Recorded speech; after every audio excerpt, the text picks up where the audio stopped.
تمہاری ان بوسیدہ باتوں کی بیس پہ ہم اپنے بنانے والے کا انکار کریں؟ دنیا میں اس سے بڑا جرم کوئی نہیں ہوگا. دیکھو لوگ جرم کی کوانٹٹی کو دیکھتے ہیں, کوالٹی کو نہیں دیکھتے. یہ بہت بڑی غلطی ہوتی ہے لوگوں سے. لوگ کہتے ہیں کہ جو شخص زیادہ گناہ کرتا ہے وہ بڑا مجرم ہے, اور جو کم گناہ کرتا ہے, جس کے گناہوں کی تعداد کم ہے, وہ چھوٹا مجرم ہے. میرا گلا پتہ نہیں کیوں بار بار بیٹھ رہا ہے. دنیا میں خوب سمجھ لو, جرم کی کوانٹٹی سے زیادہ ویلیو کس کی ہوتی ہے؟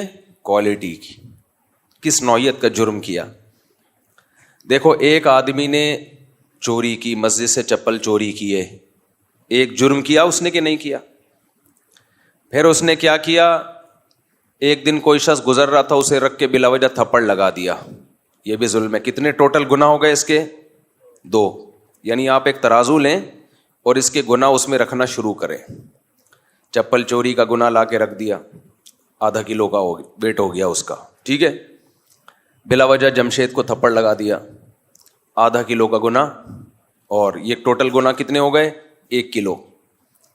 پھر کہیں کسی کی غیبت کی, ہلکی پھلکی, زیادہ بڑی غیبت نہیں, اس کو موٹا کہہ دیا, اس کو پتلا کہہ دیا, اس طرح کی غیبت. غیبت کے بھی درجات ہوتے ہیں. کسی کو زانی کہہ دیا, یہ بہت بڑی غیبت ہے. لیکن ہلکی پھلکی غیبت, ابے موٹا ہے, توند دیکھ اس کی, یہ آدھا کلو کا گناہ اور ہو گیا. ٹوٹل کتنے ہو گئے؟ 1.5 کلو. 3 گناہ. اس طرح اور بھی چھوٹے چھوٹے گناہ لائیں تو یہ ٹوٹل 10 کلو کے ہو گئے. اب 20 گناہ ہو گئے, لیکن ویٹ کتنا بن رہا ہے؟ 10 کلو. گناہوں کی تعداد ہے ٹوٹل 20. لوگ اس کو زیادہ برا سمجھیں گے, کتنا گناہ گار ہے, دیکھو اس کو گالی دی تھی, اس کو برا بلا کہا تھا, وہاں سے چپل چوری کی تھی. لیکن ایک دوسرا شخص ہے جس کی زندگی گناہوں سے بالکل پاک, نہ کبھی کسی کی غیبت کی اس نے, نہ کبھی مسجد سے چپل چوری کی ہے اس نے, نہ کبھی کسی کو تھپڑ مارا. ایک دن اٹھا اور اس نے جمشید کو قتل کر دیا. یہ گناہ کتنے ہیں؟ 1. اب ترازو کے پلڑے میں آپ یہ ایک گناہ لا کے رکھیں, آپ کا کیا خیال ہے, اس کا ویٹ 10 کلو ہوگا؟ 10,000 کلو ہوگا اس کا ویٹ. گناہ ایک ہے, لیکن یہ ایسا گناہ ہے کہ دنیا میں بھی اس کی سزا پھانسی کا پھندا. دنیا میں بھی اس کی سزا پھانسی کا پھندا ہے, اور آخرت میں اس کی سزا تو بہت ہی خطرناک. اعمال میں, بدعمالیوں میں سب سے بڑی سزا جو اللہ نے کسی گناہ پہ سنائی ہے وہ قتل ہے. جتنی سخت سزا اللہ نے قتل پہ سنائی ہے نا, قیامت کے دن قاتل کو جو سزا ملے گی, اتنی بڑی سزا مشرک کے علاوہ کسی کو نہیں ملے گی. ایک تو شرک ہے, وہ تو عقیدے سے اس کا تعلق ہے. اعمال میں قتل سے بڑی سزا اسلام میں کوئی بھی نہیں ہے. خوب سمجھ لو, قتل سے بڑی سزا بھی نہیں ہے, کسی کو واجب القتل قرار دینے سے بڑی سزا بھی نہیں ہے, کیونکہ آپ اس کے قتل کو حلال کر رہے ہو. یہ بھی آج کل پھر میں اس پہ بات کروں گا سوال جواب کے سیشن میں, کہ بات بات پہ فلاں واجب القتل, فلاں واجب القتل. تو سب سے زیادہ اسلام میں کسی چیز کی اگر کوئی ویلیو ہے نا تو انسانی جان ہے. انسانی جان. میدان جنگ میں بھی لڑائی ہو رہی ہے, ایک شخص نے کلمہ پڑھا, صحابی نے سوچا کہ یہ تو موت کے ڈر سے پڑھ لیا ہے اور قتل کر دیا. آپ صلی اللہ علیہ وسلم کس قدر غضبناک ہوئے. ان صحابی نے کہا یا رسول اللہ, انہوں نے تو موت کے ڈر سے کلمہ پڑھا تھا نا, ابھی میدان جنگ میں آمنے سامنے کھڑے ہوئے. تو آپ نے فرمایا ہلا شققت قلبہ, تم نے اس کے دل کو چیر کے دیکھا تھا. تو قتل نفس یا واجب القتل ہمارے ہاں سب سے ہلکی اور سستی چیز بن چکی ہے, اور مذہب کا لیبل لگا کے. تو خیر, تو آپ نے کیا کیا, ترازو کے دوسرے پلڑے میں لا کے رکھا قتل نفس. گناہ کتنے ہیں؟ 1.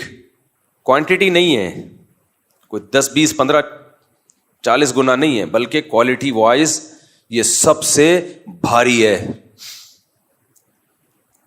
یہ بہت بھاری گناہ ہے. ایک گناہ ساری زندگی کی ساری نیکیوں کو چٹ کر جانے کے لیے کافی ہے. ہم سے غلطی یہ ہو رہی ہے کہ آج بھی ہم لوگوں کو ناپنے کے لیے یہ دیکھ رہے ہوتے ہیں اس کے اعمال میں کتنے گناہ ہیں, کتنی غلطیاں کرتا ہے, یہ کتنی مسٹیکس کرتا ہے، یہ نہیں دیکھتے کہ کس نوعیت کی مسٹیک کر رہا ہے، کس نوعیت کی غلطی کر رہا ہے.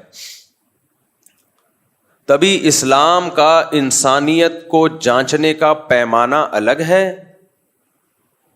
اور عام لوگوں کا انسانیت کو جانچنے کا پیمانہ الگ ہے. ہر ایک کے پیمانے الگ الگ ہیں. آج کل جو سیکولر لبرل لوگ ہیں وہ انسانوں کو کیسے جانچتے ہیں کہ یہ اچھے ہیں یا برے؟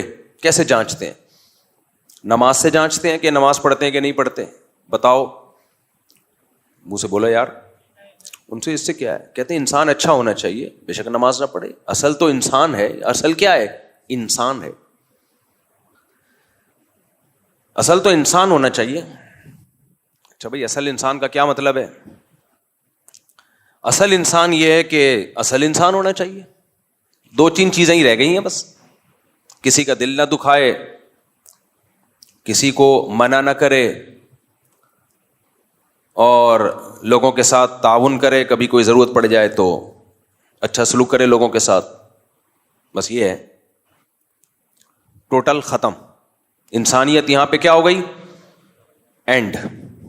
کافر کا یہ کرائٹیریا ہے. آج ایک غیر مسلم عیسائی ہے، غیر کسی اور ملک میں رہتا ہے، وہ مسلمانوں پہ بہت برس رہا تھا. کہہ رہا تھا بتاؤ دنیا میں سب سے زیادہ گالیاں دینے والے لوگ کون سے ہیں؟ کمنٹس میں بتائیے. نیچے لوگوں نے لکھا مسلمز. بتاؤ دنیا میں سب سے زیادہ لڑاکا کون ہے؟ نیچے لوگوں نے لکھا مسلمز. اچھا وہ خود عیسائی تھا. میں نہیں کہہ رہا سارے عیسائی ایسے ہوتے ہیں، یہاں جو عیسائی رہتے ہیں تو بہت اچھے طریقے سے رہتے ہیں، لیکن ہر طرح کے لوگ ہر جگہ ہوتے ہیں. تو کہہ رہے بتاؤ سب سے بڑے دہشت گرد کون ہیں؟ نیچے لکھا ہوا تھا مسلم. تو پھر اس نے عیسائیت کی تبلیغ شروع کر دی کہ دیکھو مسیحی میں کتنا یعنی کتنا برداشت ہے وغیرہ وغیرہ. تو کسی نے نیچے کمنٹس کیے ہوئے تھے بتاؤ ایک خدا کو 3 کہنے والے کتنے ہیں؟ کون ہیں؟ صحیح ہے نا؟ خدا ایک ہے، اس کو 3 بنانے والے کون ہیں؟ اب جواب دو نا. یعنی وہ جو کمنٹس میں تھا اس کا کہنا تھا جواب دو، اب نیچے لکھو. ظاہر ہے کرسچینٹی ہے، ایک خدا کو 3 بنا دیا اور کہہ دیا کہ اللہ نے عیسیٰ ابن مریم کو اپنا بیٹا بنایا ہے. معاذ اللہ. تو اسی عقیدے کو ایکسپلین نہیں کر سکے. مقصد کسی مذہب کا مذاق اڑانا نہیں ہے، لیکن ظاہر ہے جو شخص یہ کام کرے گا تو پھر اس کو جواب تو ملے گا نا. چند مسلم اسکالرز جو شدت پسند ہیں، جو میجورٹی ان کی مخالفت کرتی ہے، وہ چند شدت پسندوں کا جرم پوری مسلم کمیونٹی پہ ڈال دیا. تو یہ ظلم ہے یا نہیں ہے؟ اگر مسلمان شدت پسند ہوتے تو پاکستان میں ہندو اتنے مزے سے رہتے جتنے مزے سے رہتے ہیں بھائی. اگر مسلم شدت پسند ہوتے تو مسیحی لوگ اتنے مزے سے زندگی گزارتے ہیں یہاں جیسے گزارتے ہیں. ہم نے تو کبھی کسی چرچ کی طرف رخ نہیں کیا کہ ہم اس کو جلائیں گھرائیں. اس عمل کو ہم حرام سمجھتے ہیں. ہمارے کلاس فیلو میں مسیحی لوگ تھے، جایا کرتے تھے چرچ. ہم نے تو کسی پہ کبھی زندگی میں طنز نہیں کیا. تو اب چند لوگوں کی بات کو پورے مذہب پہ ڈال دینا کتنا بڑا ظلم اور زیادتی ہے یہ. تو میرا مقصد یہ تھا اس طرح کا جب بھی کوئی طنز کیا کرے نا تو علمی دلائل نہیں دیے جاتے ایسے لوگوں کو. ان سے الٹا سوال پوچھا جاتا ہے. الٹا سوال پوچھا جاتا ہے کہ ہم اگر جیسے بھی ہیں اتنے برے نہیں ہیں کہ خدا کو ہی 3 بنا دیں. یہ زیادہ بڑا جرم ہے. شرک سے بڑا جرم اس کائنات میں کوئی ہو نہیں سکتا. خدا ایک ہی ہے اور حقیقی معنوں میں ایک ہے، اس کے ساتھ کوئی شریک نہیں ہے. سربراہ ایک ہی ہوتا ہے. سربراہ ایک ہوتا ہے. دیکھو ایک عورت شوہر کی نافرمان ہے، خدمت نہیں کرتی. شوہر کہتا ہے بیگم آج موڈ خراب ہے، ذرا چائے بنا دو، نہیں بنا رہی. بیگم کپڑے استری کر دو، خود اٹھ کے کر لو، کبھی خود بھی کر لیا کرو، نہیں کر رہی وغیرہ وغیرہ. گزارا ہو جاتا ہے ایسی عورت کے ساتھ. لوگ کر رہے ہوتے ہیں چل یار خود ہی کر لو، یعنی لوگ کہہ رہے ہوتے ہیں کہ چلو خود ہی کر لو. تو لیکن اگر بیوی یہ کہنا شروع کر دے شوہر کا نام جمشید ہو، میں نے ستار بھائی کی جان چھوڑ دی ہے، غفار اور ستار کا پیچھا سلیم کو بھی معاف کر دیا، اب جمشید آ گیا مارکیٹ میں. نیا نام آنا چاہیے نا. ہاں جمشید. اب بیگم نافرمانی کرتی ہے, جمشید برداشت کر رہا ہے. برداشت کرتے ہیں خاندانی لوگ, یہ چھوٹی موٹی چیزیں برداشت کرتے ہیں گھر چلانے کے لیے, بچوں کی خاطر. لیکن ایک دن بیگم نے بول دیا کہ جمشید تم ہو, تم میرے شوہر ہو, تم میرے ہسبینڈ ہو, لیکن سلیم بھی کچھ ہے, کچھ اس میں بھی, وہ بھی کچھ شوہر والا مادہ اس میں پایا جاتا ہے. جو حقوق میں تمہیں دے رہی ہوں اس میں سے کچھ چھڑکاؤ میں, پورے حقوق نہیں دوں گی, کچھ چھڑکاؤ میں سلیم پہ بھی کروں گی. آپ کو آ گیا غصہ, بھائی شوہر تو ایک ہی ہوتا ہے. تو کہ میں کب کہہ رہی ہوں کہ آپ دو ہیں, آپ ایک ہی ہیں, شوہر ایک ہی ہے. لیکن اس لحاظ سے دیکھا جائے ایک دوسرے اینگل سے تو سلیم بھی کچھ شوہر لگتا ہے. کہ بھائی شوہر ایک ہوتا ہے, تو میں کب کہہ رہی ہوں کہ دو ہیں. میں شوہر میں توحید کی قائل ہوں, ہسبینڈ صرف ایک. تو پھر اس کا نام کیوں لے رہی ہو بار بار سلیم کا؟ اس کو کچھ بھی رائٹس شوہر والے, ہسبینڈ والے کیوں دے رہی ہو؟ کیا تم اس کو بھی ہسبینڈ مانتی ہو؟ نہیں, میں اس کو ہسبینڈ نہیں مانتی. تو پھر اس کو بیچ میں کیوں گھسیڑ رہی ہو؟ کیا لگتا ہے سلیم؟ تو کیا شوہر یہ جو منطق ہے یہ مان لے گا کہ ہوں تو ایک ہی, لیکن اس لحاظ سے دیکھا جائے تو وہ بھی ہے. الہ معبود صرف ایک اللہ. عیسیٰ ابن مریم, سیدہ مریم کا اس الوہیت میں اللہ کے ساتھ کوئی شرکت نہیں ہے. عیسیٰ علیہ السلام اللہ کے بیٹے, نہ اللہ نے ان کو جنا ہے, اور لم یتخذ ولدا, نہ اللہ نے ان کو اولاد ٹھہرایا ہے. عیسائی یہ کہتے ہیں ٹھیک ہے اللہ نے جنا نہیں ہے عیسیٰ ابن مریم کو, لیکن اپنا بیٹا بنا لیا ہے. بیٹا بنانے کے لیے جنس کا ہونا ضروری ہے, اسی جنس کا ہوتا ہے تو اس کو بیٹا بنایا جاتا ہے.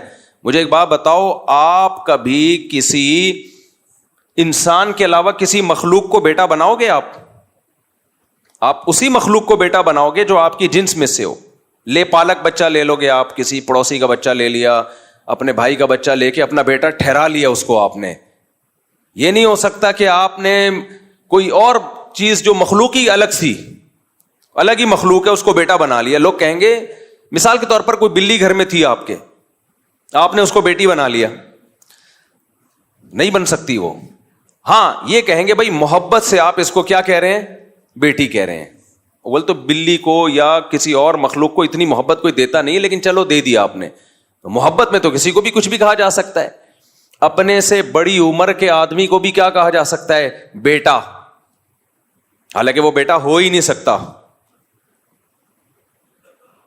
بھائی آپ کی عمر تھی 40 سال, ایک بچہ آیا, بچہ نہیں بڑا آدمی آیا 41 سال کا, آپ اس کو اور بیٹا کیا حال ہے, وہ تیش میں آ گیا کہ میں تیرا بیٹا کہاں سے ہو گیا, میں پہلے پیدا ہوا ہوں اور تو بعد میں. تو آپ کیا کہو گے, میں پیار سے بیٹا کہہ رہا ہوں, حقیقت میں میرا بیٹا مراد نہیں ہے.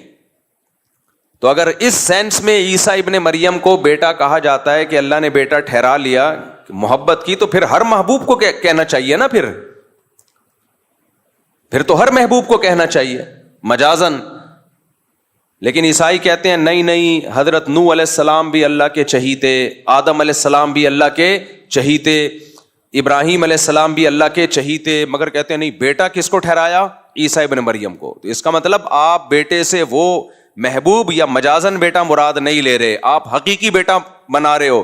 اور جب حقیقی بیٹا کسی کو کہا جاتا ہے تو حقیقی بیٹا وہ ہوتا ہے جس کو آپ نے جنا ہو.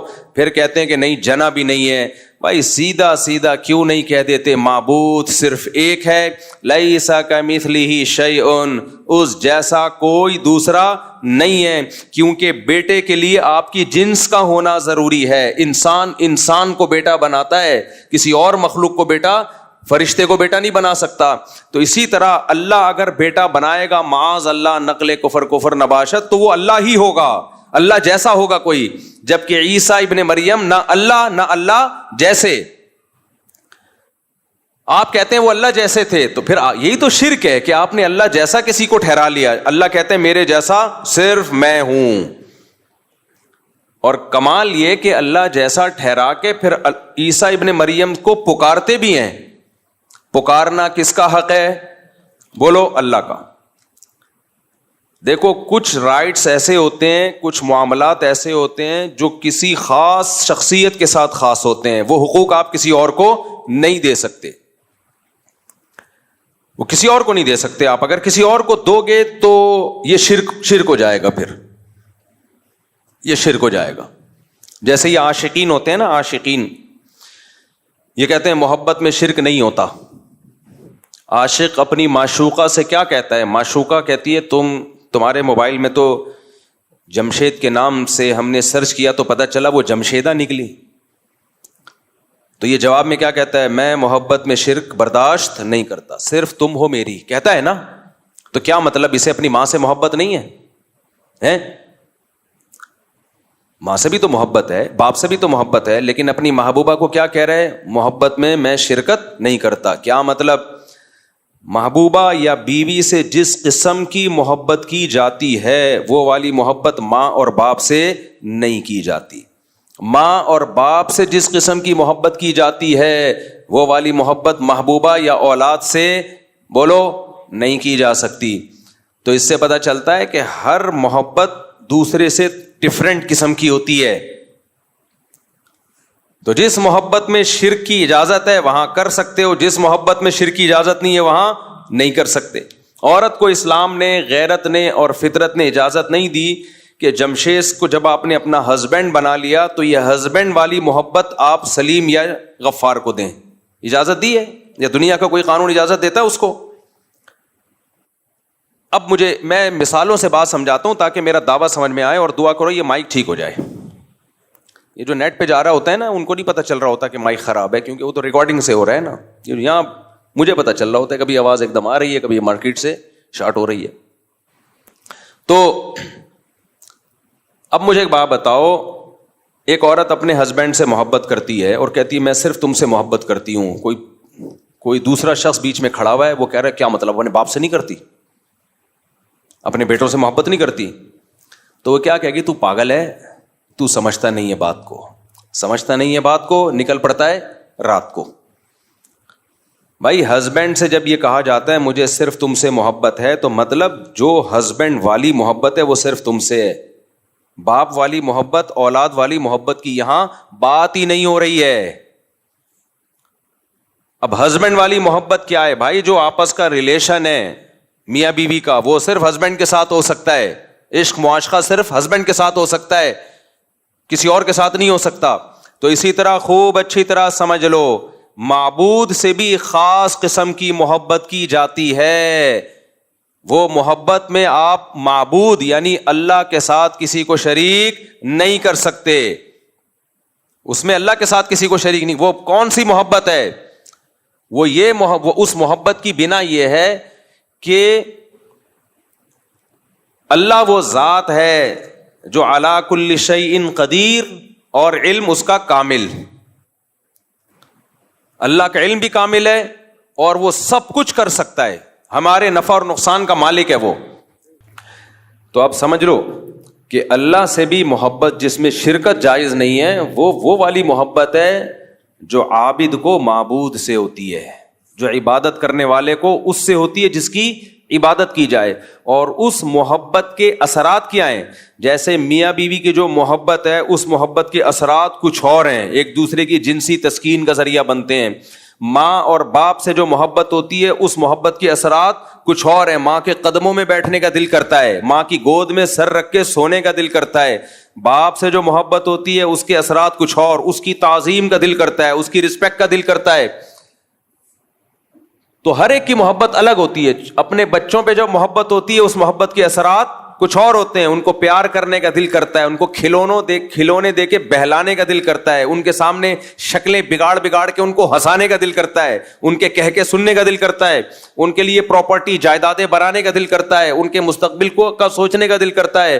تو اسی طرح خوب سمجھ لو کہ اللہ سے جب محبت ہوتی ہے اس کی عبادت کا دل کرتا ہے, اور عبادت کا جزو اعظم ہے دعا. اللہ کرے یہ بات اچھی طرح سمجھ میں آ جائے. اس کو پکارنے کا دل کرتا ہے کہ مصیبت میں کس کو پکارا جائے گا؟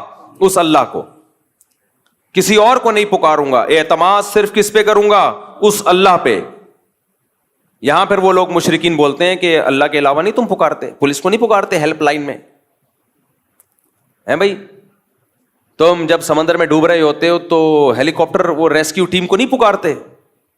بھائی یہاں پکار کا مطلب وہ پکار جو اسباب سے ہٹ کرو. ہمارے معبود کو، اللہ کے پاس یہ طاقت ہے کہ جب سارے اسباب فیل ہو جائیں تو وہ ان ناکامی کے نقشوں میں کامیابی پیدا کر سکتا ہے، اور ناکامی کا کوئی سبب بھی نہ ہو، کامیابی کے نقشوں میں ناکامی پیدا کر سکتا ہے. وہ کچھ کرنے کے لیے کسی سبب اور لاجک کا محتاج نہیں ہے. جو اپنی قدرت سے کان بنا سکتا ہے، کتنی پیچیدہ مشین کھوپڑی میں لگا دی اس نے، اور کیسے ایک پانی کے قطرے میں جس کو منی کہا جاتا ہے ایسے سافٹ ویئر ڈال دیے کہ وہ ماں کے پیٹ میں رحم میں جب وہ جاتا ہے قطرہ، اسی میں آنکھ، اسی میں کان، اسی میں ناک، اسی میں دل، اسی میں دماغ، اسی میں لیور، یہ ساری چیزیں فٹ فاٹ بن کے 9 مہینے میں بچہ آیا مارکیٹ میں، اور جیسے ہی مارکیٹ میں آیا فوراً مارکیٹ میں اس دودھ بھی اویلیبل ہے اس کے لیے ماں کی چھاتیوں میں. اتنا تو دنیا کی کوئی گورنمنٹ بیدار نہیں ہوتی. اس سے پتہ چلتا ہے علی کل شیء قدیر. پہلی دفعہ اس نے کلمہ کن کی طاقت سے کائنات کو بنایا، اس کے بعد اسباب میں جکڑ دیا اس نے. اب ایک اسباب کے تحت کائنات چل رہی ہے. پہلی مرتبہ کچھ بھی نہیں تھا، کن بولا اور سب کچھ ہو گیا. بغیر باپ کے عیسیٰ ابن مریم کو پیدا کیا، بغیر ماں اور بغیر باپ کے آدم کو پیدا کیا. تبھی تو سائنسدان پریشان ہے، یہ اللہ کی قدرت کا انکار کرنے کے لیے بندر کے کھاتے میں ڈال دیا اس کو، یہ بندر سے پیدا ہوئے ہیں. پھر ان سے پوچھو بندر کس سے پیدا ہوا؟ وہ فلاں سے پیدا ہوا. وہ کس سے پیدا ہوا؟ وہ فلاں سے پیدا ہوا. پھر ہوتے ہوتے ہوتے وہ ایک سیل کی طرف آتے ہیں، یہ کیسے پیدا ہوا؟ یہاں کے گاڑی پنچر. یہ کیسے پیدا ہوا؟ پنچر. چلو یہ اس کے بھی کوئی لاجک بنا لو، یہ ایسے پیدا ہوا تو یہ بھی تو کسی چیز سے بنا ہے. وہ کس سے پیدا ہوئی؟ کائنات کی پہلی اکائی کیا ہے؟ یہاں کے سارے ملحد پنچر ہو جاتے ہیں، کسی کے پاس کوئی جواب نہیں ہے. پھر الٹا ہم پہ اعتراض کرتے ہیں، کہہ رہے ہیں اچھا یہ کائنات اگر خود سے نہیں پیدا ہوئی تو پھر خدا خود سے کیسے پیدا ہو گیا؟ اور بھائی اس کائنات کو ہم جانتے ہیں، یہ خود سے یہاں کچھ بھی نہیں ہوتا.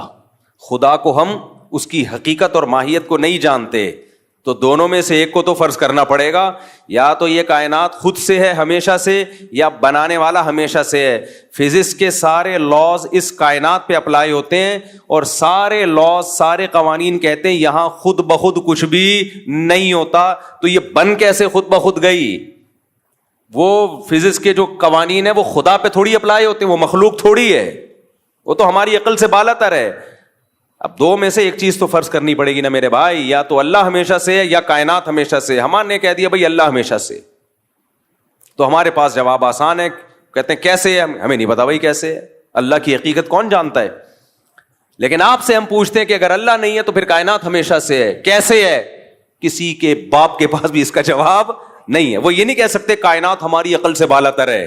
کیوں بالا تر ہے بھائی؟ کائنات عقل سے بالا تر ہے تو اس کے بارے میں قوانین پیش کیوں کرتے ہو؟ فزکس کے جتنے قوانین ہیں خدا کے بارے میں تھوڑی، اس کائنات کے بارے میں ہے نا. اگر ایسا کرو گے تو ایسا ہوگا، ایسا نہیں کرو گے تو ایسا نہیں ہوگا. دیکھو رکشوں کے پیچھے لکھا ہوتا ہے ایسا کرو گے تو کون آئے گا، یہ فزکس کا تو لا ہے. رکشوں کے پیچھے لکھا ہوتا ہے ایسا کرو گے تو کون آئے گا، یہ دیسی لا ہے. کچھ فزکس کے قوانین وہ ہیں جو سائنسدانوں نے بنائے، کچھ ہمارے رکشے ٹیکسی والوں کے بھی فزکس کے لاز ہیں. ایسا کرو گے تو کوئی بھی بولو نہیں آئے گا، اور ایسا نہیں کرو گے تو سب آ جائیں گے. یہ ایک دوسرا لا ہے جو اس کے الٹا کر کے بنایا گیا.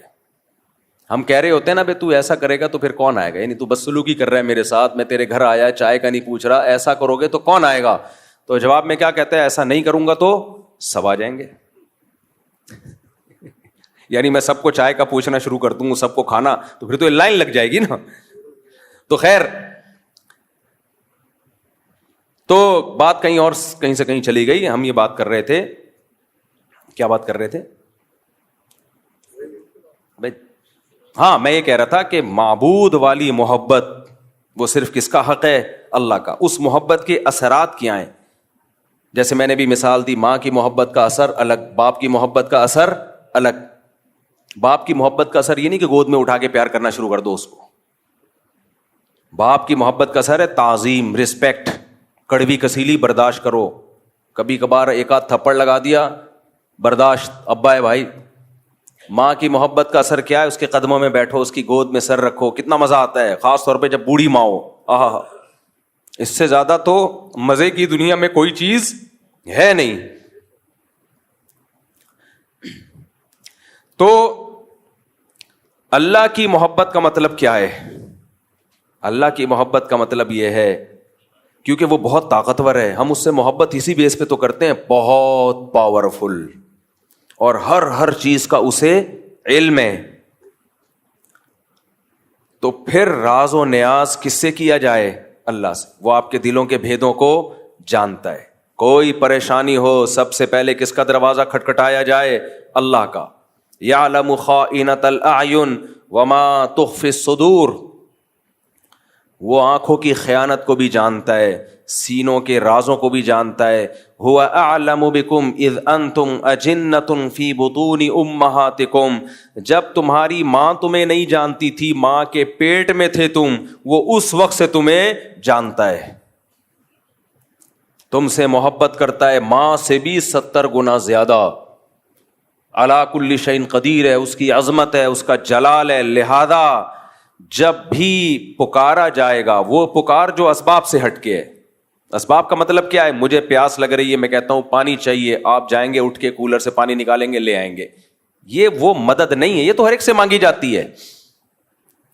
ایک مدد وہ ہوتی ہے اس کے ارادے کا نام. جب وہ کسی چیز کا ارادہ کرتا ہے تو دو کام کرتا ہے, یا تو ویسے اسباب پیدا کر دیتا ہے, یا بغیر سبب کے کام کر دیتا ہے. وہ بغیر سبب کے کام کرے, اس کو معجزہ اور کرامت کہتے ہیں. سمجھ میں آ رہی ہے بات؟ اس کو کیا کہتے ہیں؟ معجزہ اور کرامت. کوئی سبب نہیں ہے, کر دیا اس نے. جیسے بنی اسرائیل میں ایک بندہ مر گیا, قرآن سے پتہ چلتا ہے اور آسمانی کتابوں سے بھی. قاتل کا پتہ نہیں چل رہا تھا, بڑے پھڈے ہو رہے تھے, بے گناہ لوگوں پہ الزامات لگ رہے تھے. اللہ نے اس مقتول کو زندہ کیا, اس مقتول نے کھڑے ہو کے نام بتایا, میرا قاتل یہ اللہ نے مدد کی سبب کے بغیر. یہ ہوتا ہے یہ معجزہ. کرامت بزرگوں کی ہوتی ہے اور معجزہ پیغمبروں کا. فرق صرف اتنا ہے کہ کرامت پر ایمان ضروری نہیں ہے جب تک کہ وہ قطعی دلیل سے ثابت نہ ہو. اگر قطعی دلیل کے بغیر ہے تو اگر آپ کو بیان کرنے والے پر اعتماد ہے تو مان لیں, بیان کرنے والے کے بارے میں آپ کا خیال ہے پھینک رہا ہے لمبی لمبی, تو نہیں مانے آپ. لیکن معجزے کا انکار نہیں کر سکتے آپ. لیکن قرآن میں کچھ کرامتیں ایسی ہیں کہ ہیں وہ کرامت لیکن ماننی پڑیں گی, کیونکہ بیان کون کر رہا ہے؟ قرآن بیان کر رہا ہے.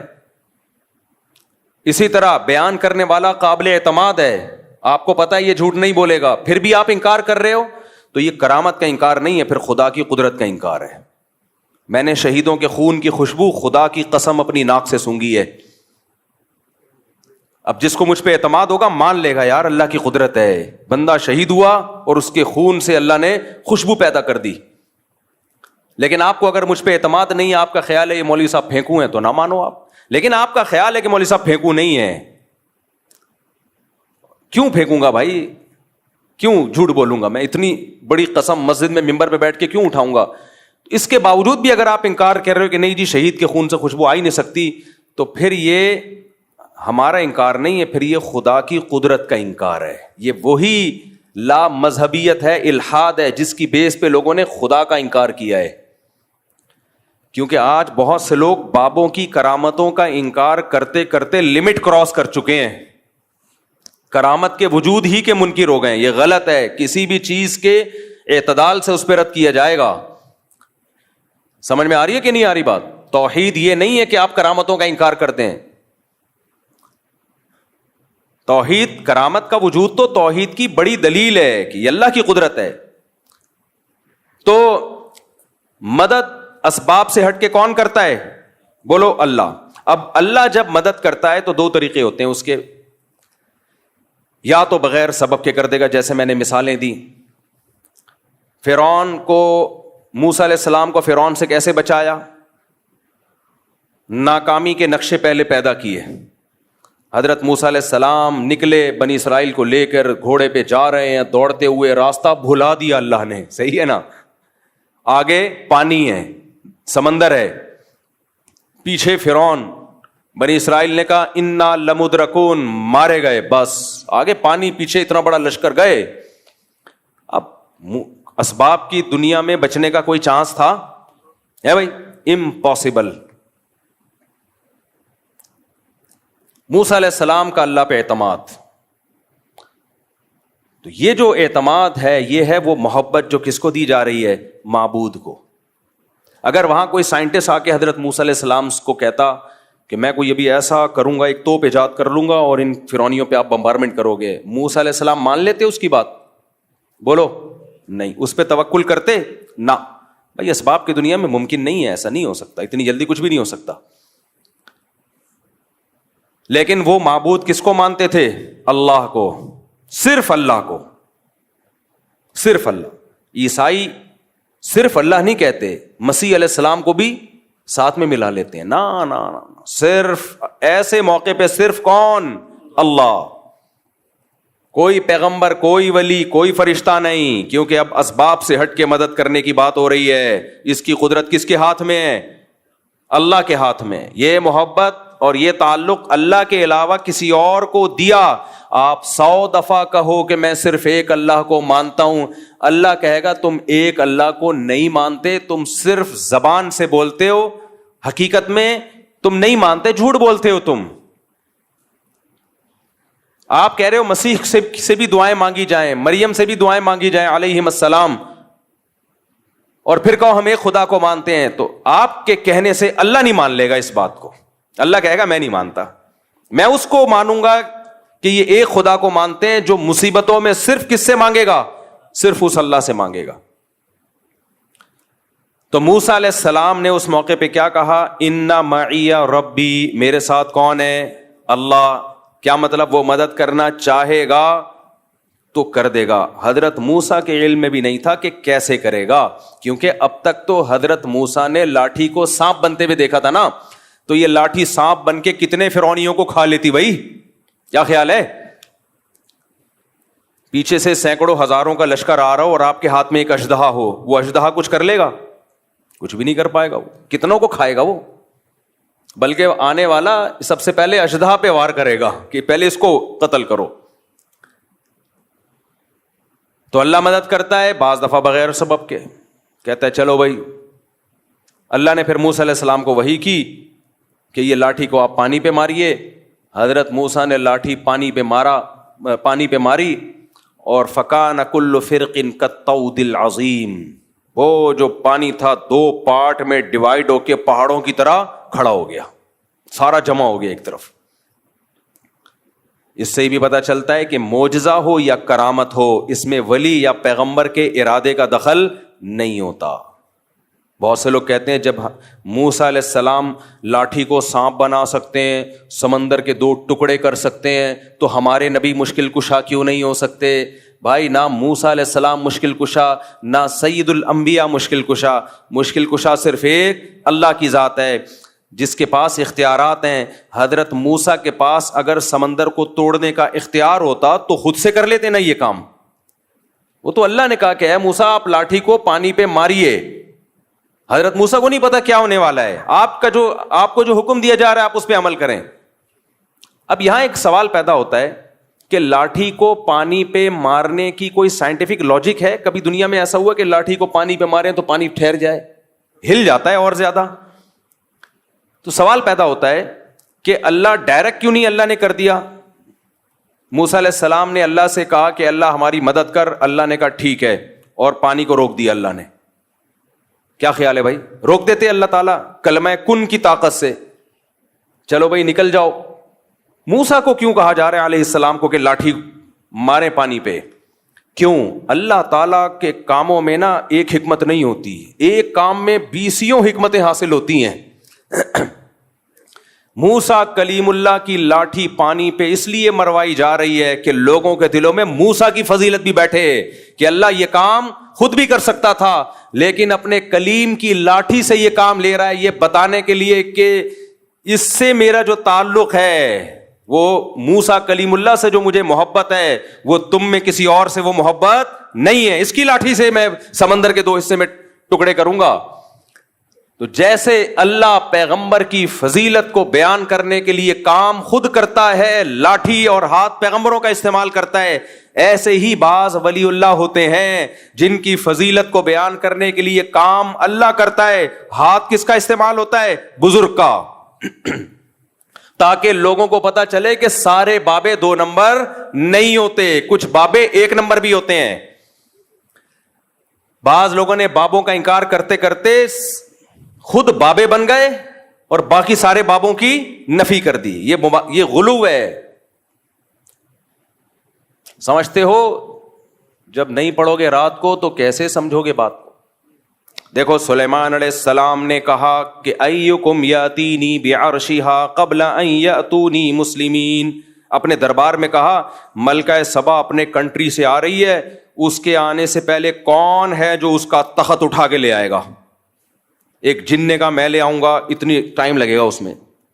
ایسا نہیں ہوگا ڈھن گیا, تھوڑا ٹائم لگتا ہے آنے میں اور جانے میں. ایک بزرگ تھے جن کے پاس انجیل کا زبور کا علم تھا.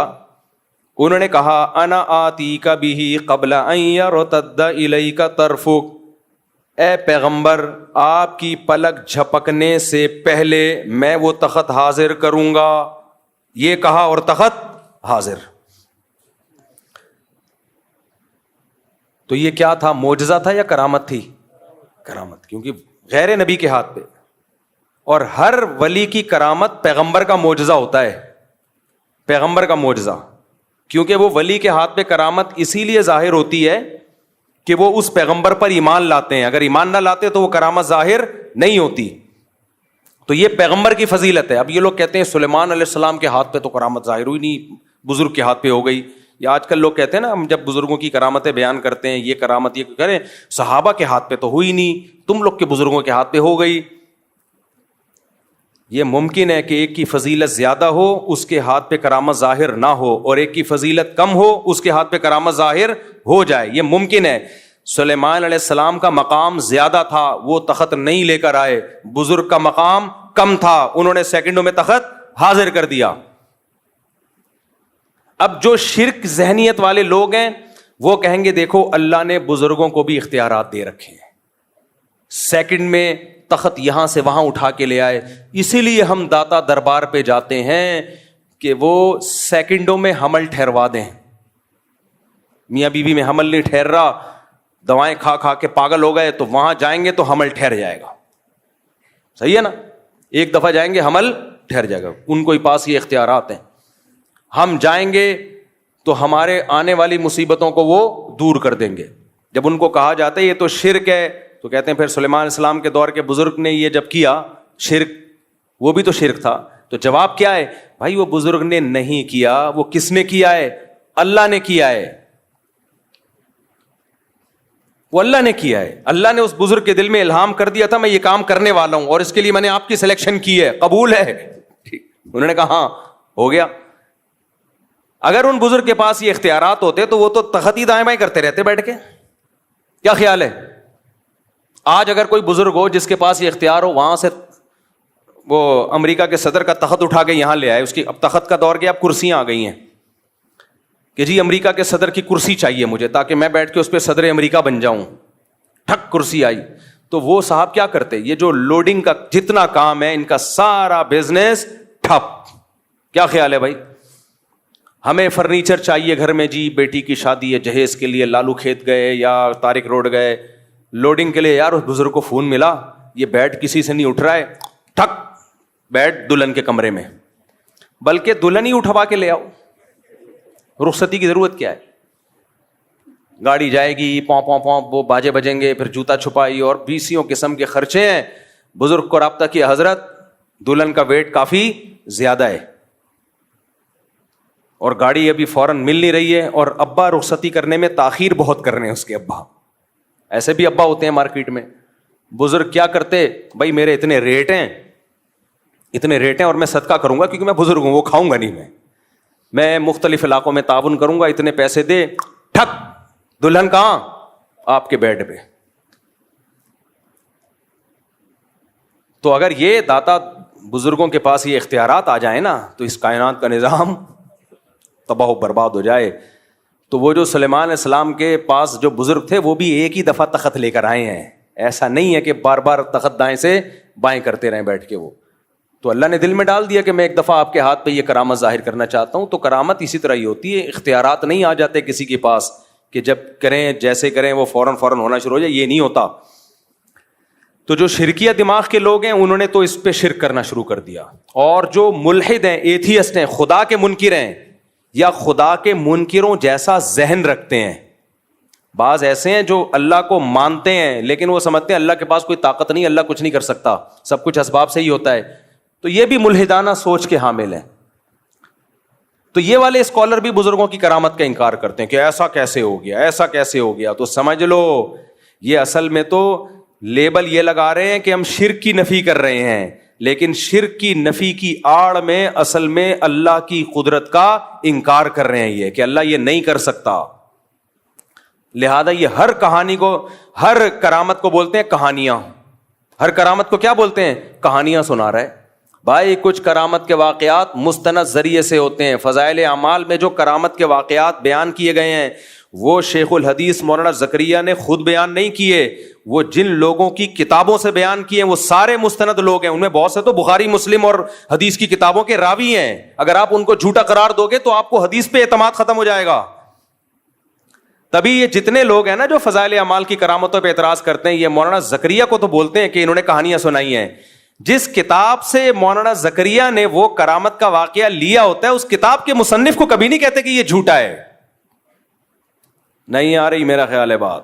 تبھی فضائل اعمال, فضائل صدقات کی کرامتوں کے واقعات پہ کوئی بھی اعتراض کرے نا تو فوراً بولو کہ ٹھیک ہے تو اپنی بات پہ قائم رہنا. جس کتاب سے انہوں نے کرامت لی ہے اصل میں تو اس کتاب کا مؤلف جھوٹا ہے نا, تو بول کہ اس کتاب کا مؤلف جھوٹا ہے. پھر جب وہ بولے تو پھر آپ بتاؤ کہ اس کتاب کا مؤلف کیا تھا, اس کی حیثیت محدثین کی نظر میں کیا تھی. تبھی یہ جتنے لوگ ہیں یہ بس امت میں تفرقہ پھیلاتے ہیں. تو اعتدال کی راہ کیا ہے؟ نہ تو ہر بزرگ کی کرامت کو مانا جائے, یہ ٹاپک سے میں ہٹ گیا, دوبارہ اصل ٹاپک پہ آ رہا ہوں. نہ تو ہر بزرگ کی کرامت کو مانا جائے گا, ایک بات. مستند ذریعے سے جو کرامت ہوگی اس کو مانا جائے گا. دوسری بات, کرامت کا مطلب کیا ہے؟ اختیارات کسی کے پاس نہیں ہے. کبھی کبھار اللہ کسی کی فضیلت کو بیان کرنے کے لیے, جیسے سلیمان علیہ السلام کے دربار میں کوئی بزرگ تھے, اللہ والے ہوں گے, کوئی جانتا نہیں تھا ان کو, اللہ نے ان کی بزرگی کو ظاہر کرنے کے لیے ان کے ہاتھ پہ کرامت ظاہر کر دی کہ دیکھو یہ بھی میرے نیک بندے ہیں. تو کبھی اللہ ایسا کر دیتا ہے, لیکن اس کا یہ مطلب نہیں ہے کہ اب ہم اس کو پکارنا شروع کر دیں. اختیارات کس کے ہاتھ میں ہیں؟ اللہ کے ہاتھ میں. اختیارات اللہ کے ہاتھ میں تھے, پھر اس نے موسیٰ کی لاٹھی سے, موسیٰ علیہ السلام کی لاٹھی سے سمندر کے 2 ٹکڑے کر دیے. کیے کس نے؟ اللہ نے. تو سمندر کے 2 ٹکڑے کروانے ہو تو کس کو پکارا جائے گا؟ اللہ کو. پھر اللہ کی مرضی بھائی.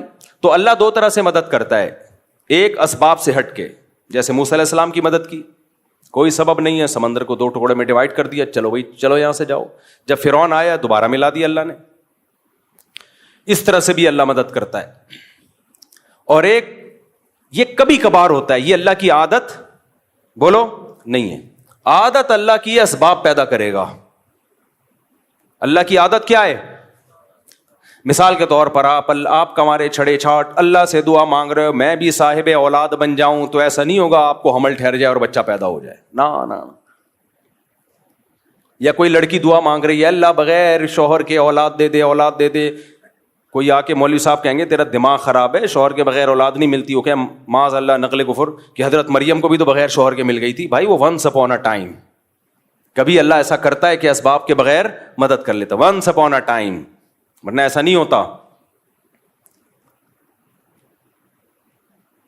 معجزے کرامات بہت کم ہوتے ہیں اور ان پر شرعی حکم کا مدار نہیں ہوتا. خوب سمجھ لو, شریعت جو ہمیں فیصلے کرنے کا حکم دیتی ہے وہ معجزوں اور کرامتوں کو دیکھ کے نہیں بلکہ گراؤنڈ ریئلٹی کو سامنے رکھ کے فیصلے کرنے کا حکم دیتی ہے. معجزے کرامت صرف اللہ اپنی قدرت بیان کرنے کے لیے کہ میں یہ بھی کر سکتا ہوں, اس کے زیادہ اس کی حیثیت نہیں ہے. مثال کے طور پر آپ فرار ہوئے, کسی ملک میں جنگ چھڑ گئی, آپ بھی مظلومن فرار ہوئے وہاں سے, اور آپ نے وہ والا راستہ اختیار کیا جہاں سمندر ہے. اب کوئی کہہ رہا ہے وہاں سمندر ہے, پاگل کہاں جائے گا, آگے نہیں ہے, ادھر سے انڈا موڑ سے لیفٹ سائڈ پہ مڑ جا, ادھر سے ہوتا ہوا گلشن اقبال سے ہوتا ہوا ٹھٹھا کی طرف نکل جا. وہ کہہ رہا ہے نہیں, میں کہاں جاؤں گا, سینڈ سپٹ اور ہاکس بے کی طرف جاؤں گا. کسی نے کہا وہاں آگے راستہ بند ہو رہا ہے. کہا کہ تجھے اللہ کی قدرت پہ یقین نہیں ہے, موسیٰ علیہ السلام بھی تو اسی ٹریک پہ چلے تھے, آگے راستہ بند تھا, اس خدا نے اپنی قدرت دکھائی اور سمندر کو 2 حصوں میں تقسیم کر دیا.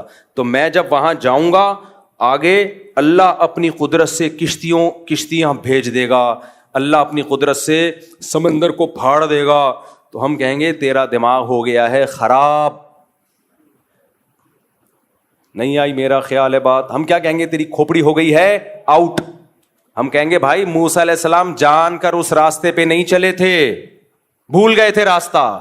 چلے تو وہ اس ٹریک پہ تھے جو خشکی کا راستہ جاتا ہے, وہ راستہ ہی بھول گئے, بس اللہ نے اپنی قدرت دکھانی تھی. کہ نہیں تم اللہ کی قدرت کے منکر ہو, کیا اللہ سمندر کو 2 حصوں میں تقسیم نہیں کر سکتا؟ بھائی کر تو سکتا ہے, تو اللہ کرے گا, کر تو سکتا ہے, لیکن تجھے یہ کس نے کہا کہ کرے گا؟ ایک دفعہ مجھے یاد ہے کوئی مجھے مشورہ دے رہا تھا, کوئی ایسے بے احتیاطی والا مشورہ دے رہا تھا. میں نے کہا یار حالات ٹھیک نہیں ہے, اس طرح میرا جانا ایسے موقع پہ وہاں ٹھیک نہیں ہے, آج کل تھریٹس بہت ہیں, تھوڑا پرانی بات ہے, جان کا خطرہ ہے. اس نے کہا اللہ نے چاہا تو اللہ بچائے گا. میں نے کہا اگر اللہ نے نہیں چاہا تو تیرا باپ بچائے گا پھر؟ نہیں اللہ نے چاہا تو اللہ بچا لے گا. یہ تو ہمیں پتا ہے اللہ نے چاہا تو بچائے گا, لیکن مجھے پتا ہے کہ اللہ چاہتا ہے کہ نہیں چاہتا. میں بلیچ پی رہا ہوں, اللہ نے چاہا تو اللہ بچا لے گا. مجھے پتا ہے یہاں فلاں جگہ پہ دہشت گردی ہے, قتل و غارت ہو رہے ہیں, نہیں جاؤ بھائی, وہاں پہ بم پھٹ رہے ہیں, حالات خراب ہیں, اللہ نے چاہا تو اللہ بچا لے گا. تو ٹھیک ہے, بہت سے لوگوں کو اللہ نے بچایا بھی ہے. اب کراچی کے جو حالات خراب چل رہے تھے, جگہ جگہ بم دھماکے ہو رہے تھے, بنارس لوگ جاتے تھے نا, وصیت کر کے جاتے تھے کہ میں بنارس جا رہا ہوں. بنارس والا ادھر آتا تھا, وصیت کر کے آتا تھا میں انڈا موڑ آ رہا ہوں. ایسی جنگ چل رہی تھی, لوگوں نے کہا ویزے لے کے جاؤ بھائی. تو کراچی کے حالات دیکھے ہیں نا, تو اس میں کہا جاتا تھا بھائی گھر سے باہر مت نکلو. نہیں جی اللہ بچائے گا, اللہ نے چاہا تو اللہ بچائے گا. یقیناً اللہ نے چاہا تو بچائے گا, لیکن اللہ چاہے گا کہ نہیں چاہ رہا ہے یہ ہمیں معلوم نہیں ہے. تو چاہتا ہے کہ اللہ چاہے کہ میں بچوں, لیکن اللہ بھی چاہتا ہے کہ تو جو چاہتا ہے وہ ہو. تو اس لیے معجزوں اور کرامتوں پر فیصلے نہیں کر سکتے آپ. اس کی ایک اور مثال, جب ایک شرعی حکم لوگوں کو بیان کیا جاتا ہے کہ بغاوت کے لیے یا جہاد کے لیے ضروری ہے کہ آپ کے پاس پراپر تیاری ہو, دشمن سے لڑنے کی طاقت ہو. اس طاقت کے بغیر آپ کو نہ جنگ کرنے کی اجازت ہے, نہ مسلح بغاوت کی اجازت ہے. جب تک آپ کے پاس پاور نہیں ہے, سامنے ٹینک ہیں آپ کے پاس, اس کے مقابلے میں نہ ٹینک ہے نہ جہاز ہے, کچھ بھی نہیں ہے, تو آپ کیسے بغاوت کرو گے؟ لوگ کہتے ہیں بدر میں کیسے ہو گیا تھا, 313 نے 1000 سے مقابلہ کیا, اور خالد ابن ولید نے 60 سے 60,000 کا حصار توڑا. بھائی بدر میں 313 کا جو 1000 سے مقابلہ تھا وہ نبی کے ارادے سے نہیں تھا, وہ تو کسی اور ارادے سے نکلے تھے. تو مشرکین نے اچانک 1000 کا لشکر لے کے آ گئے, تو وہ تو اس کے علاوہ کوئی راستہ ہی نہیں تھا. تبھی پھر مدد اللہ کی طرف سے نازل ہوئی ہے. تو وہ معجزہ تھا کہ 313,000 پہ غالب آ گئے. نبی خود 313 کو لے کے مکہ پہ چڑھائی کے لیے کبھی بھی نہیں نکلے. نبی مکہ پہ چڑھائی کے لیے اپنے ارادے کے ساتھ اس وقت گئے ہیں جب 10,000 کا لشکر تیار ہوا ہے, پھر آپ نے مکہ پہ اٹیک کیا ہے. سمجھ میں آ رہی ہے بات کہ نہیں آ رہی ہے؟ دیکھو 13 سال مکہ میں آپ نے جہاد نہیں کیا. کچھ لوگ کہتے ہیں ایمان نہیں بنا تھا, نا اس وقت کا جو ایمان تھا وہ بعد میں اس لیول کا ایمان تو کبھی بن ہی نہیں سکتا, کیونکہ قرآن کہہ رہے جو ہجرت سے پہلے ایمان لے آئے نا ان کا ایمان سب سے تگڑا ہے. بلال حبشی کا ایمان رضی اللہ عنہ, ابو بکر کا ایمان, عمر بن خطاب کا ایمان, سیدنا علی کا ایمان, سیدنا عثمان کا ایمان, سیدنا عبداللہ بن مسعود کا ایمان. یہ وہ لوگ تھے جب اسلام انتہائی کمزور تھا, ایسے پاورفل ایمان والے لوگ تھے یہ. اس وقت منافق کا تصور ہی نہیں تھا, لیکن آپ نے جہاد کیا اس 13 سال میں؟ بولو صبر صبر صبر صبر کی تلقین.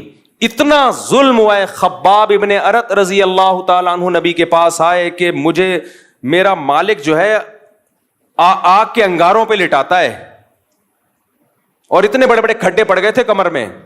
یا رسول اللہ الا تستنصر لنا, آپ اللہ سے ہمارے لیے مدد کی دعا کیوں نہیں کرتے؟ تو خباب ابن ارت یہ بھی تو کہہ سکتے تھے یا رسول اللہ آپ تلوار اٹھائیں ہم جہاد کرتے ہیں, یا نبی کہتے تلوار اٹھاؤ ہم کیا کرتے ہیں جہاد. نہیں کیا. آپ نے فرمایا صبر کرو, ایک دن آنے والا ہے کہ ایک عورت زیور سے آراستہ ہو کے صنعاء تک چلے گی, اتنا لمبا راستہ طے کرے گی, کوئی اسے خوف نہیں ہوگا, ایسا امن دنیا میں قائم ہونے والا ہے. لیکن تستعجلون, تم جلدی کر رہے ہو. تو کیوں تلوار نہیں اٹھائی؟ اس لیے کہ بہت تھوڑے تھے اور کافر بہت زیادہ پاور میں تھے. گراؤنڈ ریئلٹی اور اسباب کو سب سے زیادہ فوکس اسلام کرتا ہے. تبھی تو مسلمان دنیا میں مار کھا رہے ہیں, بیٹھے ہوئے پھینک رہے ہوں گے, بس باتیں کر رہے ہوں گے, کسی بھی چیز کا کوئی سبب اختیار نہیں کرتے. نہ صحت کا سبب, بے موقع توکل. تو نبی نے مکہ میں 13 سال صبر کیا ہے کیونکہ طاقت بولو نہیں تھی. اتنے سے لوگ نہیں لڑ سکتے بھائی, اتنوں سے. حضرت بلال کے سینے پہ پتھر رکھے جا رہے ہیں, وہ پتھر نہیں ہٹا سکتے, اور ایسی قوم کو حکم دیا جائے کہ تم ان کے خلاف کیا کرو, لڑائی شروع کر دو. وہاں اتنا کر سکتے تھے کہ جان بچا کے مکہ سے نکل جائیں. جان بچا کے کیا کریں؟ یہ نکلنا بڑا مشکل تھا, مکہ والے نکلنے نہیں دے رہے تھے. اس کے لیے آپ صلی اللہ علیہ وسلم نے پلاننگ کی ہے. جب مشرکین نے آپ کے قتل کا فیصلہ کیا تو اللہ نے وحی کی کہ اب آپ مکہ سے نکل جائیں کیونکہ یہ آپ کو قتل کرنا چاہتے ہیں. تو اس کے لیے بھی پلاننگ کی ہے کہ مکہ اور مدینہ کا جو راستہ تھا وہ استعمال نہیں کیا گیا کیونکہ مشرکین کو پتا تھا اسی ٹریک پہ چلے ہوں گے. نہ اپوزٹ والا راستہ جو مدینہ سے دور کر دیتا ہے, اس راستے پہ آپ چلنا شروع ہوئے. تو آپ تو معجزہ اور کرامت, آپ کے ہاتھ پہ تو معجزے ظاہر ہوتے تھے. آپ کہتے بھائی چلو نکلو یار, بچانے والا کون ہے؟ اللہ ہے بھائی. جس اللہ نے موسیٰ کو بچا لیا سمندر کے 2 ٹکڑے کر کے, وہ مجھے کیوں نہیں بچائے گا؟ چلو نکلو. نہ فرمایا یہاں سے نہیں ادھر سے جائیں گے تاکہ کسی کو شک ہی نہ ہو, کسی کو وہم ہی نہ ہو. تو معجزے اور کرامت کے واقعات سن کے نا, یہ صرف اللہ کی قدرت پہ ایمان لانا ہے ہم نے کہ اللہ کبھی کبھار اس طرح بھی مدد کر لیتا ہے. کرنا وہی ہے جو اسباب کہہ رہے ہیں. کتنے شوگر کے مریضوں کو دیکھا ہے رسگلے کھا رہے ہوتے ہیں, کہتے ہیں موت تو ایک دن لکھی ہوئی ہے اور اللہ ہے بچانے والا.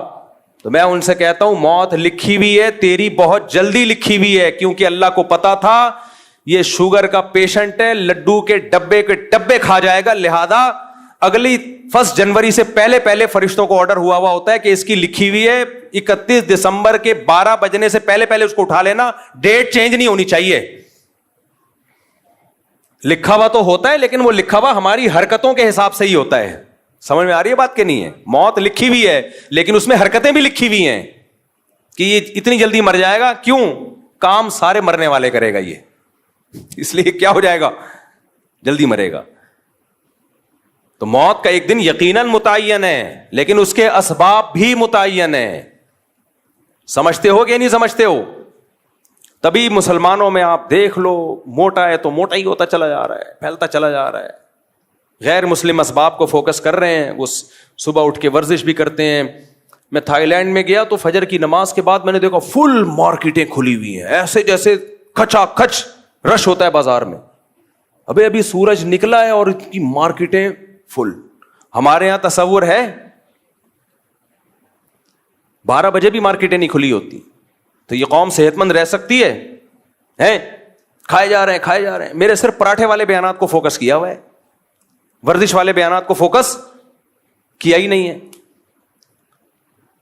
تو نہ کوئی فزیکل ایکٹیویٹی ہے, نہ کوئی, پھر بیمار ہوتے ہیں. بھائی اللہ, بیماری بھی اللہ کی طرف سے, صحت بھی اللہ کی طرف سے.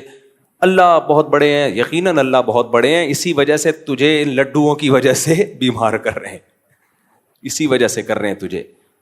تو معجزے اور کرامت برحق ہیں, لیکن یہ بتانے کے لیے کہ مایوس مت ہونا. بعض دفعہ سارے اسباب فیل ہو جاتے ہیں.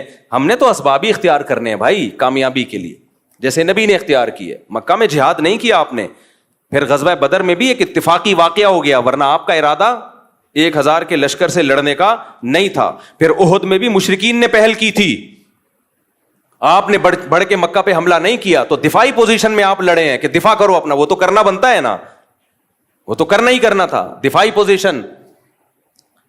پھر غزوہ خندق میں چاروں طرف سے قبائل نے مل کے حملہ کا ارادہ کیا، تو بھی آپ نے دفاع پہ اکتفا کیا، بڑھ چڑھ کے ان پہ حملے نہیں کیے. بھائی دفاع کرو کسی طریقے سے، اس میں مشورے لیے. مشورے کیسے لیے؟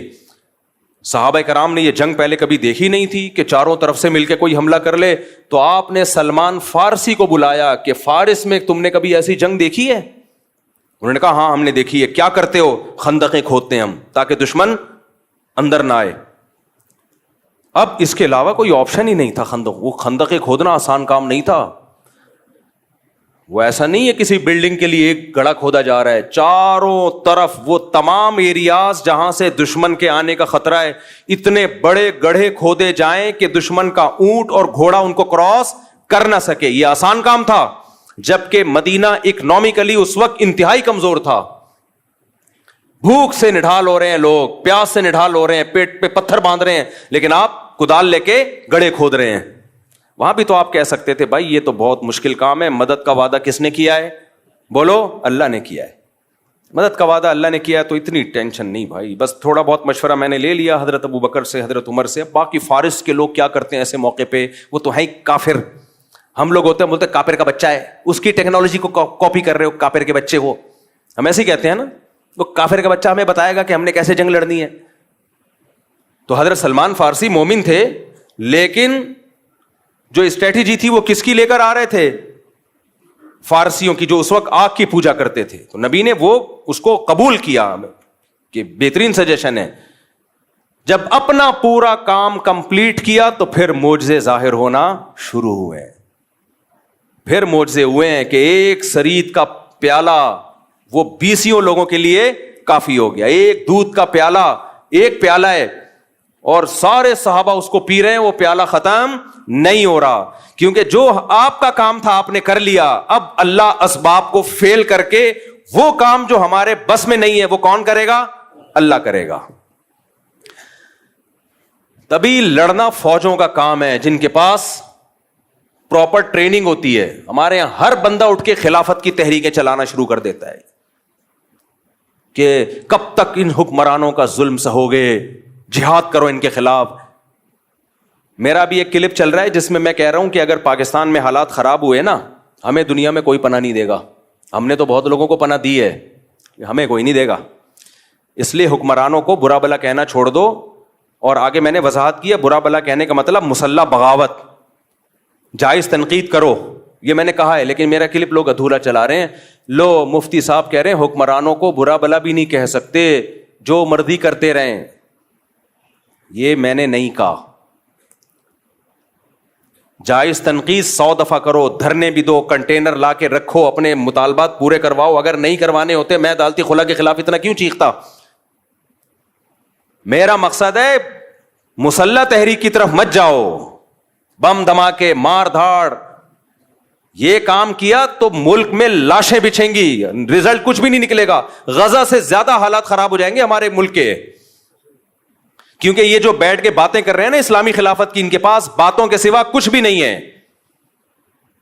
خلافت کا لفظ انہوں نے بدنام کر دیا ہے. ہر 4 دن میں کوئی اٹھتا ہے کہ پاکستان میں خلافت کا نظام لے کے آؤں. تیرے پاس کون سا میکینزم ہے؟ تیرے پاس کیا اسٹریٹجی ہے؟ پہلے کیا کرے گا، اس کے بعد کیا کرے گا، پھر لڑے گا کیسے؟ کیونکہ اسی لیے تو آپ کو فوج سے لڑنا پڑے گا، اسلام آباد پہ قبضہ کرنا پڑے گا. کیا کیسے کرے گا؟ کوئی جواب نہیں ہے. یونیورسٹیوں کے لڑکوں کو اور طلبہ کو ایک اندھیری گلی میں بند کر دیا. پھر ہوتا کیا ہے؟ ایجنسی والے ان کو اٹھاتے ہیں، پھر یہ مسنگ پرسن بنتے ہیں. اور یہ جتنے لیڈر خلافت کے نام پہ یہ دندناتے گھوم رہے ہوتے ہیں، ان کو کچھ بھی نہیں ہوتا. ایجنسیاں ان کو کچھ نہیں کہتی ہیں. ایجنسیاں کہتی ہیں ان کی دعوت پہ جتنے لوگ آ رہے ہیں نا ان کو کھڈے لین لگاتے جاؤ، ان کی چمڑیاں ادھیڑی جاتی ہیں. کوئی پوچھنے والا تو ایسے جتنے بھی اسکالرز ہیں نا یونیورسٹیوں میں آج کل، یہ بہت اس طرح کے اسکالرز آ رہے ہیں کہ دیکھو یہ مولوی نظام کے خلاف نہیں کھڑے ہوتے. نظام کے خلاف کھڑے ہونے کا مطلب کیا ہے؟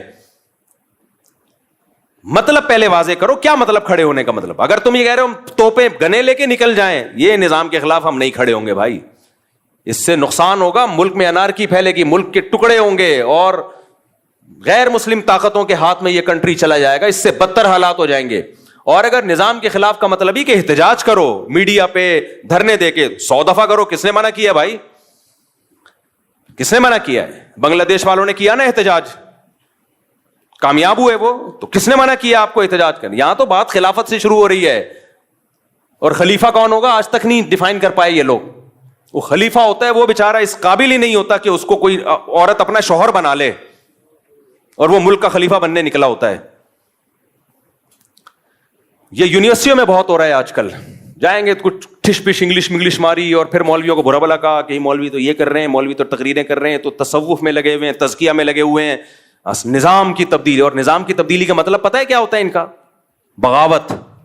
اب تو واضح لفظوں میں کہنا چھوڑ دیا, کیونکہ کچھ لوگوں کو ایجنسی نے اٹھا کے ان کے اگلے پچھلے گناہ معاف کیے پھر چھوڑ دیا, تو وہ بغاوت کا لفظ یوز نہیں کر رہے. اندر ان کے وہی جذبات ہیں, خلافت, نظام تبدیلی. ابے کیا مطلب نظام کی تبدیلی؟ ہمارے پاس ایک سوٹیبل پیکج ہے نظام کی تبدیلی کا. وہ پیکج کیا ہے بھائی؟ یونیورسٹیاں بناؤ, اسکول بناؤ, تعلیم کو فوکس کرو, تاکہ آپ کی چھت کے نیچے جب کوئی بندہ پڑھ کے فوج میں جائے گا, جب کوئی بیوروکریسی میں جائے گا, جب کوئی عدلیہ میں جائے گا, ماحول آپ اس کو دینی ماحول دو گے تو وہاں جا کے فیصلے بھی کیسے کرے گا؟ اچھے. اور اگر آپ ان شعبوں میں نہیں گئے تو پھر یہ تمام اہم ترین شعبے آپ نے اسلام دشمنوں کے لیے چھوڑ دیے ہیں. پھر فوج میں بھی اسلام دشمن لوگ جائیں گے, عدلیہ میں بھی اسلام دشمن لوگ جائیں گے, بیوروکریسی میں بھی اسلام دشمن لوگ جائیں گے, پھر فیصلے آپ کے خلاف ہوں گے اور آپ دھرنے دیتے رہو گے. یہ ایک سوٹیبل طریقہ ہے نظام کی تبدیلی کا. یہ طریقہ نہیں ہے کہ آپ اٹھے اور دھرم کر کے آپ نے اتنے بندے وہاں مار دیے, اتنے بندے وہاں مار دیے. اس سے کچھ بھی حاصل ہونے والا نہیں ہے. اور اگر حاصل ہوا تو آپ کو نہیں ہوگا, ان طاقتوں کو ہوگا جو آپ کو فیور کر رہی ہیں. سمجھ میں آ رہی ہے بات کہ نہیں آ رہی ہے؟ ان طاقتوں کو فائدہ ہوگا اس سے. اور ویسے بھی میں بار بار کہہ رہا ہوں, پاکستان میں حالات خراب ہوئے نا, مجھے اور آپ کو کوئی پڑوسی ملک ٹھکانہ نہیں دے گا. ہم نے ٹھکانہ دیا, وہ نہیں دیں گے ہمیں. لوگ کہتے ہیں ڈالر لے کے ٹھکانہ دیا تھا, تو آپ بھی تو ڈالر لے کے ہی ہمیں بھگا رہے ہو وہاں سے. اور ہم نے کتنے افغانی یہاں پہ جو ہمارے بھائی ہیں, کیا ڈالر لے کے ہم نے ان کو یہاں ٹھکانہ دیا ہے؟ کس نے ڈالر لیے بھائی؟ آج بھی گھوم رہے ہیں, اور ہمیں خوشی ہے. 0 سے کروڑ پتی بن گئے, ان کی جائیدادیں ہیں, پراپرٹیاں ہیں, 100 دفعہ ہمیں خوشی ہوتی ہے اس سے.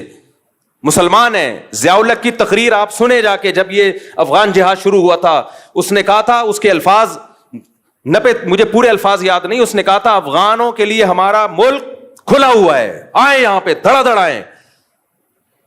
آپ نے اس سارے احسانات کو 2 منٹ میں دھجیاں اڑا دی کہ تم نے تو ڈالر کے لیے کیا تھا.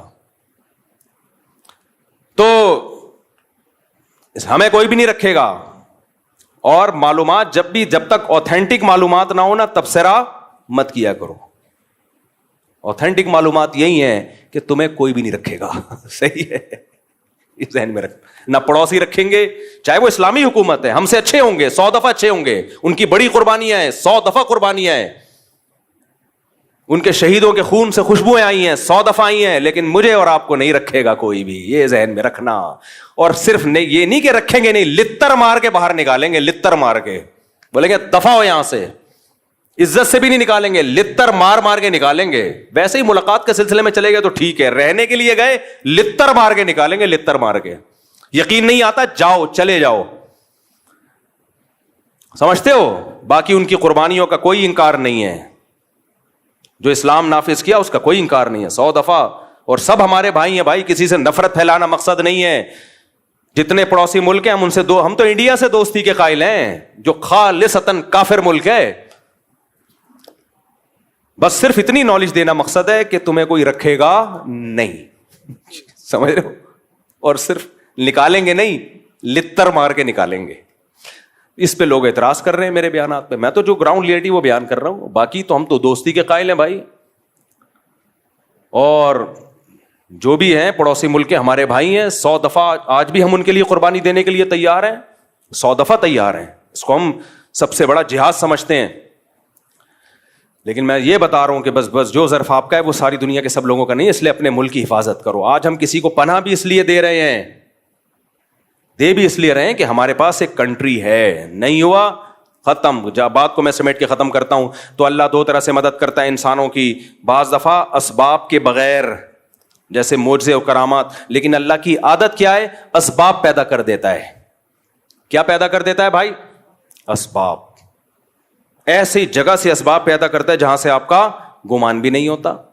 تو پھر ملحد کہتا ہے یار یہ تو سبب سے ہو رہا ہے نا, یہ تو سبب سے ہو رہا ہے, یہ تو سبب سے ہو رہا ہے, یہ تو اللہ کہاں کر رہا ہے؟ بھائی وہ سبب پیدا کس نے کیا ہے؟ اللہ نے کیا ہے. وہ سبب پیدا کرنے والا کون ہے؟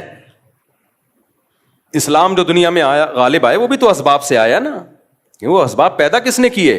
اللہ نے کیا. ایسی جگہ سے اللہ اسباب پیدا کرتے ہیں جہاں سے آپ کا گمان بھی نہیں ہوتا. اور بعض دفعہ اسباب فیل کون کرتا ہے؟ اللہ. آپ سمجھتے ہو بہت دولت آ گئی, بہت کچھ ہو گیا, آپ اللہ کو بھلا دیتے ہو. اللہ آپ سے دولت چھین لیتا ہے. چھینتا کیسے ہے؟ سبب پیدا کر دیتا. کوئی ایسی بیماری لگا دی, ساری دولت اس بیماری میں خرچ, جائیدادیں تقسیم ہونا, جائیدادیں بکنا شروع. ایسے لوگ ہم نے دیکھے ہیں, ایک بیماری ہوئی, علاج میں زیرو ہو گئے بالکل. کروڑوں کروڑوں روپے جو انہوں نے کمائے تھے ختم, بھیک مانگنے پہ آ گئے. حضرت حکیم اختر صاحب رحمہ اللہ تعالیٰ ایک واقعہ بیان کیا کرتے تھے. ابھی بھی ان کا بیان انٹرنیٹ پہ پڑا ہوا ہے کہ گلشن اقبال میں ایک سیٹھ صاحب رہا کرتے تھے, ہر وقت مولویوں کی برائی, مولوی ایسے مولوی ایسے. کچھ لوگوں کو پتہ نہیں, کوئی اللہ معاف فرمائے, کوئی بچپن میں کچھ الٹے سیدھے واقعات شاید ہو جاتے ہیں ان کے ساتھ کسی 2 نمبر مولوی کے, تو وہ ہر مولوی کو برا سمجھتے ہیں. بھائی ہر مولوی برا نہیں ہوتا یار. تو ان کو ٹھڑک ہو جاتی ہے, کوئی مولوی ایسے مولوی ایسے مولوی ایسے. ایک صاحب مجھے ملتا ہی مولوی ایسے مولوی ایسے مولوی ایسے مولوی 2 نمبر. میں نے کہا کیا ہو گیا بھائی؟ پھر انہیں واقعہ سنایا کہ بچپن میں جو ان کے ساتھ ہوا تھا, کوئی قاری صاحب تھے, کچھ غلط ہو گیا. تو میں نے کہا یار ایک نے غلط کر لیا آپ کے ساتھ, جو 100% اس قاری کو چھتر لگاؤ سالے کو. لیکن یہ تھوڑی کہ سارے قاری ایسے یار, سارے مولوی ایسے. ایک ونس اپون اے ٹائم آپ کے ساتھ ہو گیا, اور آپ کو بھی تو چاہیے تھا نا کہ تھوڑا سا اتنا. اس کی تو 100% غلطی ہے, لیکن آپ نے جو اندھا اعتماد کیا, وہ کہہ رہے میں تو بزرگ سمجھ کے گیا تھا اس کے پاس. تو بزرگ بھی بعض بڑے ڈینجرس قسم کے ہوتے ہیں. 2 قسمیں تو بزرگوں کی ہے نا, 2 نمبر اور 1 نمبر. تو بعض دفعہ ایسا ہو جاتا ہے جس کی وجہ سے پھر آدمی کہتا ہے.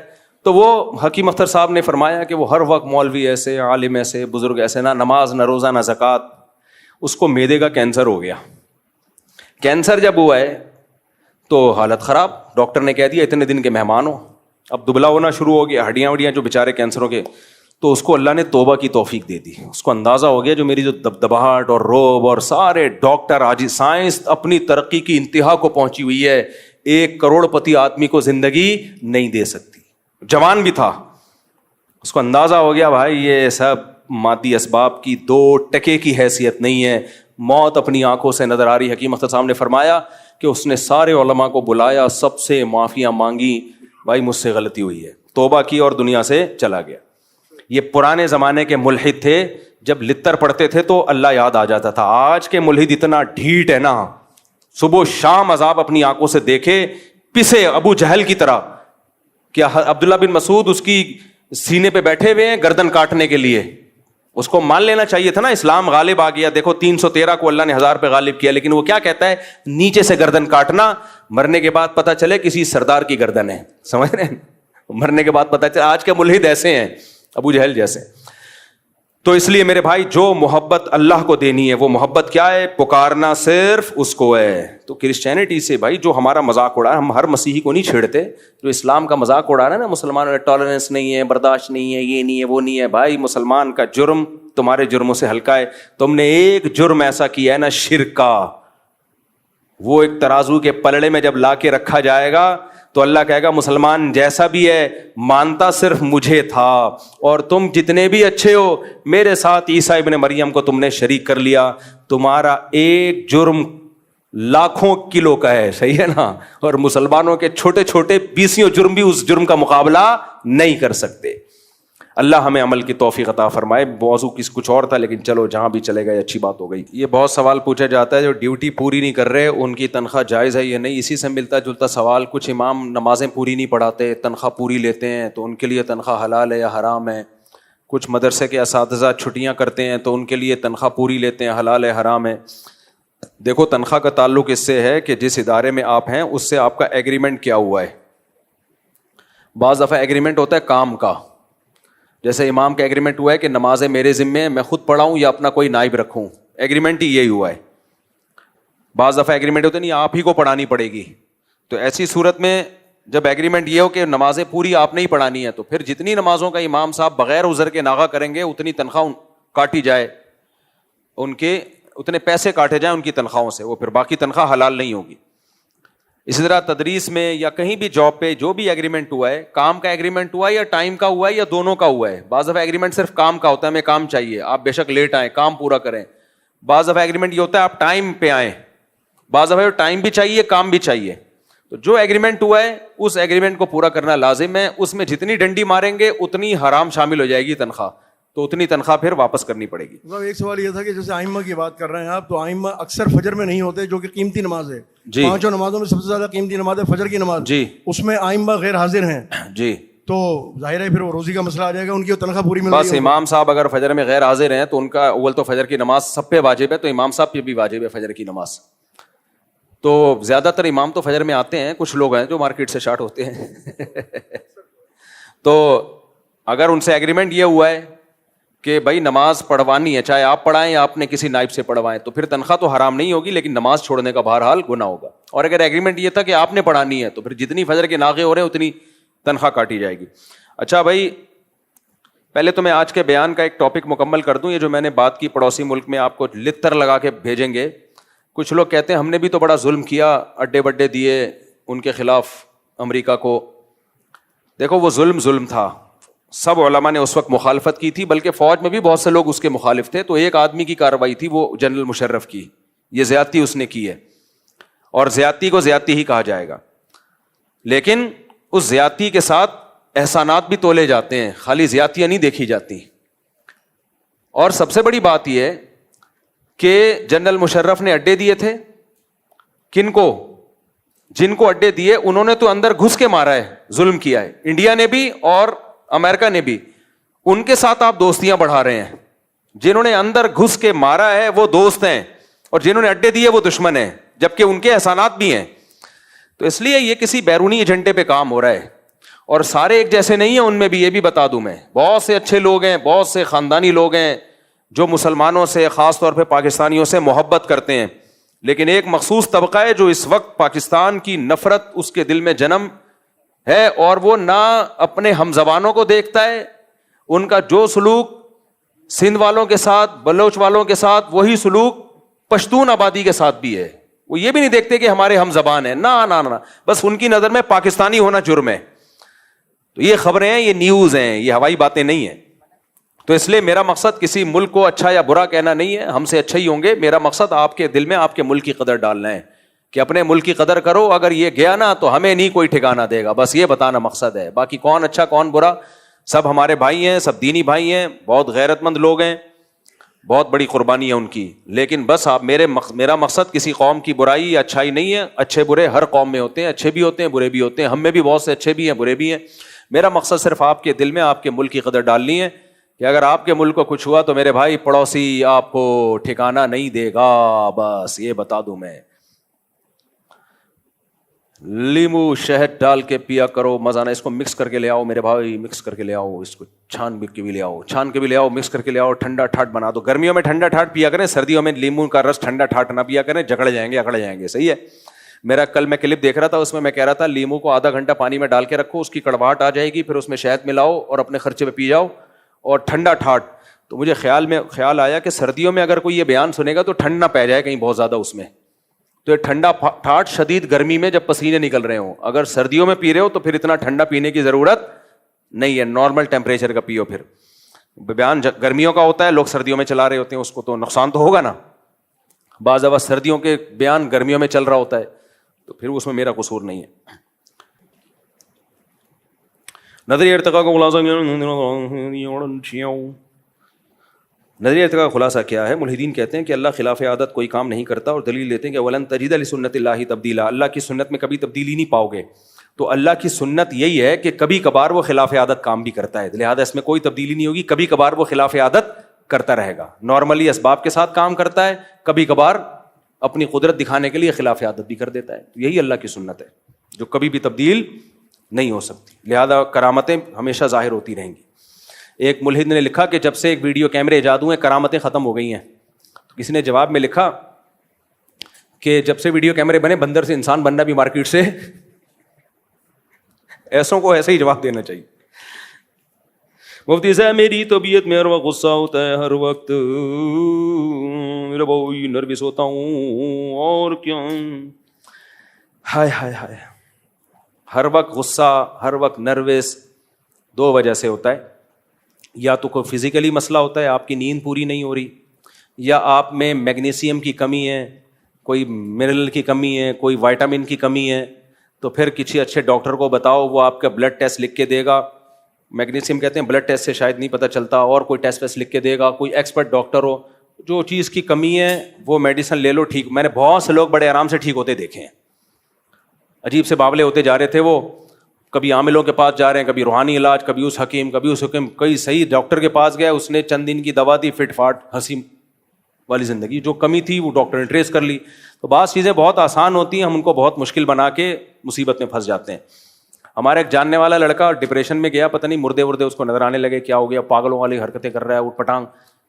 تو وہی عاملوں کے چکر میں پڑنے سے بہتر اس کے ابا نے سمجھداری کی, کسی ڈاکٹر کو دکھایا, اس نے کوئی میڈیسن دی ہے, 2 ہفتے کھائی ہے, انسان کا بچہ بن گیا. دماغ کے کیمیکل آگے پیچھے ہوئے تو انہوں نے سیٹ کر دیے. تو کچھ چیزیں بہت آسان ہوتی ہیں, بلا وجہ اس پہ کو نہیں جا رہے ہوتے. اور بعض دفعہ یہ مسئلہ ہوتا ہے دماغی, باڈی بالکل ٹھیک ہے لیکن کوئی ٹینشن لے کے آپ گھوم رہے ہو جو بتا نہیں پا رہے, جو بتا نہیں رہے. کسی سے عشق ہے, شرما رہے ہو بتاتے ہوئے ابا کو, وہ دل میں غم لے کے, یا دنیا کی محبت ہے, ہوس ہے. شاہد انور کے آپ نے اتنے بیانات سنے غریبوں کو گالیوں والے کہ اب آپ ڈپریشن میں, پیسہ تو آ نہیں رہا, اس کے سارے کورس خرید لیے, جتنا پیسہ تھا وہ سارا کورسوں میں, کورس خریدنے میں لگ گیا. پیسہ پھر بھی نہیں آیا, کیونکہ ہر ایک کو تھوڑی کورس سے پیسہ ملتا ہے یار. ایسا ہوتا تو سارے شاہد انور بنے ہوئے ہوتے. کیا خیال ہے؟ یہ اللہ کی عادت ہے, کچھ غریب رہیں گے, کچھ مالدار ہو جائیں گے. تو وہ ڈپریشن میں چلے گئے, تو بھائی وہ بیان سننا چھوڑ دو اس کا. اس سے موٹیویشن کے بجائے ڈپریشن, جن کو مل رہی ہے موٹیویشن وہ سنتے رہیں, جن کو نہیں مل رہی وہ ڈپریشن میں جا رہے ہیں, وہ کیا کریں؟ وہ ٹماٹر والوں کے پاس جا کے بیٹھا کریں گے, یار یہ دیکھو اس کی بھی زندگی ہے, کتنی خوشی زندگی. حدیث میں کیا آتا ہے, دولت میں اپنے سے کم والوں کو دیکھو. جب بھی ڈپریشن میں جاؤ تو کس کو دیکھو؟ اپنے سے کم والوں کو. یار یہ فٹ پاتھ پہ سوتے ہیں, ہمیں کم از کم گھر تو میسر ہے, تو اس سے نعمت کی قدر ہوگی اور وہ ڈپریشن دور ہو جائے گی. تو ڈپریشن کا سبب جب تک معلوم نہیں ہوگا اس کا علاج میں نہیں بتا سکتا. ویسے بھی میں ڈاکٹر نہیں ہوں, میں میرے لیے دعا. اور ڈپریشن کے مریضوں سے تو بہت دور بھاگتا ہوں, کیونکہ وہ ایسی ایسی باتیں کر رہے ہوتے ہیں مجھے شروع ہو جاتی ہے. تو میں کہتا ہوں میں کس سے علاج کراؤں بھائی, ایسی ایسی باتیں کر رہے ہوتے ہیں. ایک وہم کا مریض آ جائے جس کا وضو نہیں ہوتا, وہم کے مریض کا استنجا ہی نہیں ہوتا. وہم کے مریض مجھ سے پوچھتے ہیں, ہم بیت الخلاء سے جب ہاتھ صاف کرتے ہیں تو ہاتھ میں جو پانی لگا ہوتا ہے وہ تو ناپاک ہو گیا نا, جس نے, کیونکہ اس نے ناپاکی دور کی ہے. پھر کہتے ہیں جب ہم بیت الخلاء کا دروازہ یوں کھینچتے ہیں تو اس پہ کتنے لوگوں کے ہاتھ لگے اس ہینڈل پہ, تو پھر ہینڈل پہ ہاتھ کھینچا تو جراثیم بھی لگیں گے, اور تو وہ کونی سے کھول رہے ہوتے ہیں یوں کر کے. پھر کونی اب کہیں اور ٹچ نہ ہو جائے, دیوار پہ ٹچ ہو گئی, اس کو بہت, تو مجھے پھر خیالات وسوسے آنا شروع ہو جاتے ہیں. اس لیے وہم کے مریض کو میں کہتا ہوں بھائی تو ڈاکٹر کے پاس سیدھا چلا جا. ڈاکٹر اس کے پیسے لے, ڈاکٹر پاگل بھی ہو گیا نا تو پیسے تو لے رہا ہے نا.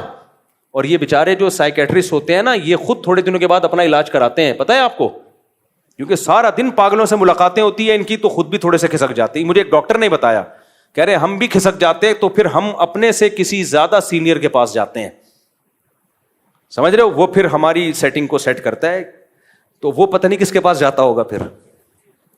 تو اس لیے بھائی میرے لیے دعا کریں, مجھے کوئی اچھی سی نوکری مل جائے. دیکھو ڈپریشن کا سب سے آسان علاج ہے نیچرل لائف پہ آؤ. بیوی ہو, بچے ہوں, خوشیاں بھی ہوں, غم بھی ہوں, تھکاوٹ بھی ہو, آرام بھی ہو, سب کچھ چل رہا ہو بس.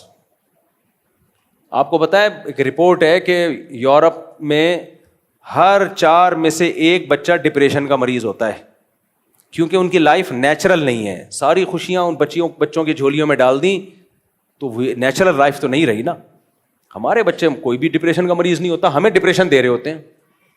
اللہ کا بڑا فضل ہے, اللہ نظر بد سے بچائے. میرے 19 بچے ہیں الحمدللہ, اللہ کے فضل سے کوئی بھی ڈپریشن کا پیشنٹ نہیں ہے. ہمیں بنا دیں تو ایک الگ بات ہے, نہ ہمیں بنایا, ہماری بھی ڈپریشن دور ہوتی ہے. جتنے تھکے ہوئے ہو جب گھر میں جاؤ, بچوں کو دیکھ کے ساری ٹینشن ختم.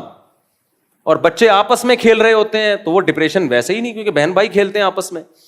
تو اس لیے انگریزوں کی ڈپریشن اس لیے بھی ہے کہ 2 بچے, فیملی نہیں ہے, خاندان کی ایسی کی تیسی ہو گئی, تو فیملی والا آدمی ڈپریشن سے اکثر دور ہی رہتا ہے. سمجھتے ہو؟ ہاں اگر بیوی کوئی خطرناک مل جائے نا, وہ پھر بیچ کے کھا جائے گی آپ کو, اس کا پھر شریعت نے حل رکھا ہے کہ پہلے سمجھاؤ وغیرہ وغیرہ. ایک شخص نے حج کی درخواست جمع کرائی لیکن نام نہیں آیا, آئندہ سالوں میں نصاب پورا نہیں ہوا. اور جب بھائی حج جب ایک دفعہ فرض ہو جائے نا تو ہو جاتا ہے, چاہے آئندہ سالوں میں نام آئے نہ آئے. اب آپ پر لازم ہے کہ پیسے جمع کریں, اور جب پیسے آ جائیں آپ حج کر کے آئیں. ایک دفعہ جب فرض ہو گیا تو ہمیشہ کے لیے ہو گیا, پھر پیسے ختم بھی ہو گئے تو فرض رہتا ہے. ہاں گناہ نہیں ہوگا کیونکہ آپ کے مرضی کے بغیر ختم ہو گئے وہ پیسے, تو پھر حج بدل کی وصیت کریں اگر وراثت میں اتنے پیسے ہیں. میاں بیوی میں طلاق کے معاملے میں اختلاف ہو جائے, شوہر انکاری ہو 3 طلاق کا جبکہ بیوی 3 طلاق کی دعوے دار ہے اور گواہوں کا نصاب پورا نہیں, بیوی کا آنے کو تیار ہی نہیں, تو المرأۃ کالقاضی کے تحت بیوی کے لیے علیحدگی کی صورت ممکن ہے. اگر عورت نے 100% یقین ہے اللہ کو حاضر ناظر جان کے کہ میرے شوہر نے 3 طلاقیں دی اور یہ کمبخت مکر گیا ہے, تو پھر ایسی صورت میں عورت کورٹ کا سہارا لے کے عدالتی خلا لے لے. تو وہ خلا ویسے تو شریعت میں کالعدم ہوگا, لیکن اس موقع پہ ہم اس کو اس لیے مان لیں گے کہ بھئی طلاقیں تو ویسے ہی 3 ہو چکی ہیں, تو ایک قانونی کاغذ مل جائے گا آپ کو, تو اس بیس پہ وہ کورٹ سے خلا لے کے کہیں اور نکاح کر لے. لیکن اس کو پتا ہو جھوٹا الزام نہ لگا رہی ہو شوہر پہ. انجینئر صاحب گرفتار, کیا شریعت کی روشنی میں صحیح گرفتار ہوئے ہیں, اور اگر ہاں تو کیسی؟ گرفتار تو کسی اور مسئلے پر ہوئے تھے. گرفتار تو اس پہ ہوا تھا کہ عیسائیوں پہ غلط الزام لگایا ہے, لیکن اس کو کسی اور نے 295C میں ڈال دیا. تو میں اس پہ تو کوئی بات نہیں کروں گا کہ گرفتار ہونا ٹھیک تھا یا غلط تھا, اس کی تو مجھے پوری تحقیق نہیں ہے, کیونکہ عیسائی بھی مشتعل کہتے ہیں, بعض لوگ کہہ رہے ہیں کہ عیسائی بڑے مشتعل ہوئے ہیں, مسیحی لوگ بڑے مشتعل ہوئے ہیں, اشتعال انگیزی ہے. تو اس پہ تو 2 رائے ہو سکتی ہے کہ گرفتاری صحیح تھی یا نہیں تھی, وہ آپ ماہرین سے پوچھیں. لیکن یہ جو 295C ڈالا ہے یہ نہیں بنتا, جس بیس پہ ڈالا ہے, کوئی اور بیس ہو تو غلط بات ہے, لیکن ہمارے پاس جو معلومات ہیں وہ جس بیس پہ ڈالا ہے نا, اس بیس پہ 295C نہیں بنتا. اسٹوڈنٹ کے لیے گلزار قبل ڈریم ورلڈ میں پروگرام کیا تھا آپ نے, بہت سی فائدہ ہوا تھا. درخواست ہے کہ یہ عثمان بھائی نے کیا تھا, عثمان بھائی کو بولیں دوبارہ کر لیں. ڈریم ورلڈ میں اسٹوڈنٹ کے لیے مفتی صاحب, نام دیکھو کیسا لکھا, ڈریم ورلڈ, خوابوں کی دنیا. فوراً نوجوانوں کے ذہن میں 4 شادیاں آتی ہیں, خوابوں کی دنیا. مفتی صاحب آپ نے DC آفس میں جا کر پانی کے حوالے سے بات کی تھی, لیکن 2 دن ہو گئے, 20 دن نہیں بھائی 2 دن ہوئے, ہونے والے سیکٹر 10 میں ابھی تک پانی نہیں آیا. انہوں نے وعدہ کیا ہے کہ ہم پانی کی مقدار بڑھائیں گے, تو ابھی ان کو سانس لینے دو, دیکھتے ہیں اس مہینے کیا ہوتا ہے. میں نے ولاگ بنا کے اسی لیے ڈالا ہے کہ اگر پھر بھی نہیں آیا پانی تو پھر ہم بسیں بھر کے لے کے جائیں گے, وہاں جا کے بیٹھ جائیں گے, ہم بولیں گے پانی دو ورنہ ہم یہیں بیٹھے رہیں گے. تو امید ہے آ جائے گا. انہوں نے, اور وہ جو تھے MD صاحب بڑے اچھے آدمی تھے, بہت بااخلاق آدمی تھے, تو وہ تو ہمیں کافی اچھے آدمی لگے. باقی دیکھو ہوتا کیا ہے. ابھی 2 دن ہوئے نا, 20 دن نہیں ہوئے. مفتی صاحب میں نے بہت مشکل سے سولر پلیٹ لی تھی, کسی نے ہوائی فائرنگ کر کے اسے ضائع کر دیا, کیا قیامت کے اس کے بدلے میں اس بالکل حساب ہوگا. جس نے ہوائی فائرنگ کیا اس کا باپ بھی پیسے دے گا آپ کو. آپ نے ایک بیان میں کہا تھا کہ باپ جو کہے کر لو. میرے والد صاحب کیا کہتے ہیں بھائی, فاتحہ خوانی کرتے ہیں, 12 ربیع الاول مناتے ہیں. میں نے آپ کے بیان میں بھائی غیر شرعی چیزوں میں ابا کی اطاعت جائز نہیں ہے.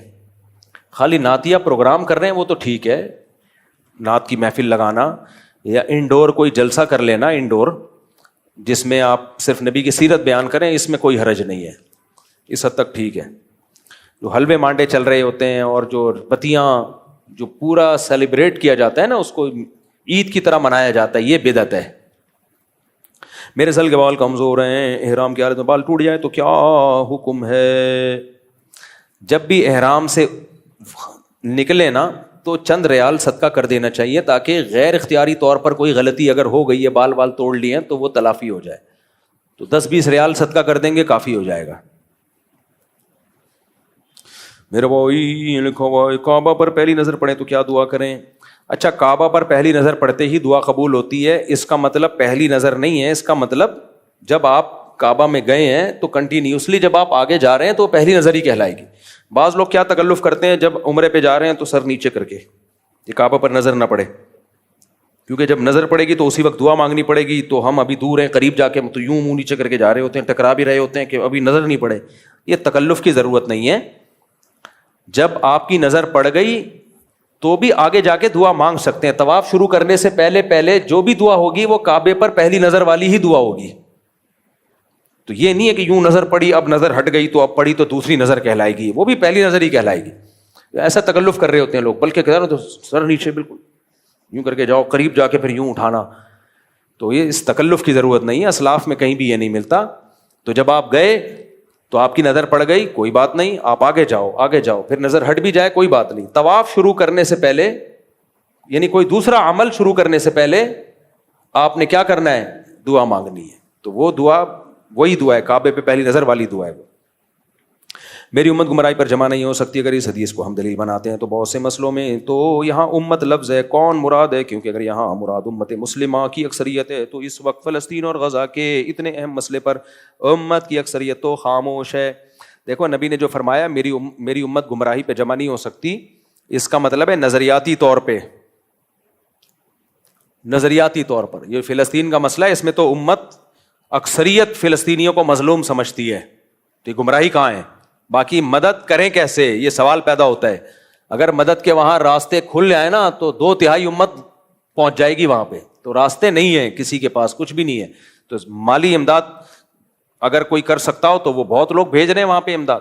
تو یہ بھی امت گمراہی پہ جمع نہیں ہوئی. باقی امت کا مطلب امت کے علماء, امت کا مطلب ہر آدمی نہیں ہے. تو امت کے جو فقہاء ہیں, محدثین ہیں, علماء ہیں, وہ مراد ہیں, وہ گمراہی پہ کبھی جمع نہیں ہو سکتے. اور امت میں جو سب سے زیادہ فالو کیا گیا ہے نا کسی کو, اگر مجتہد مانا گیا تو وہ 4 امام ہیں, اور ایک طویل عرصے تک ان 4 اماموں کی اتباع پر امت جمع رہی ہے صدیوں تک. تو اس لیے بعض علماء نے اس حدیث کا یہ بھی مطلب دیا ہے کہ 4 امام کسی بات پر جمع ہو جائیں تو وہ اجماع امتی کہلائے گا.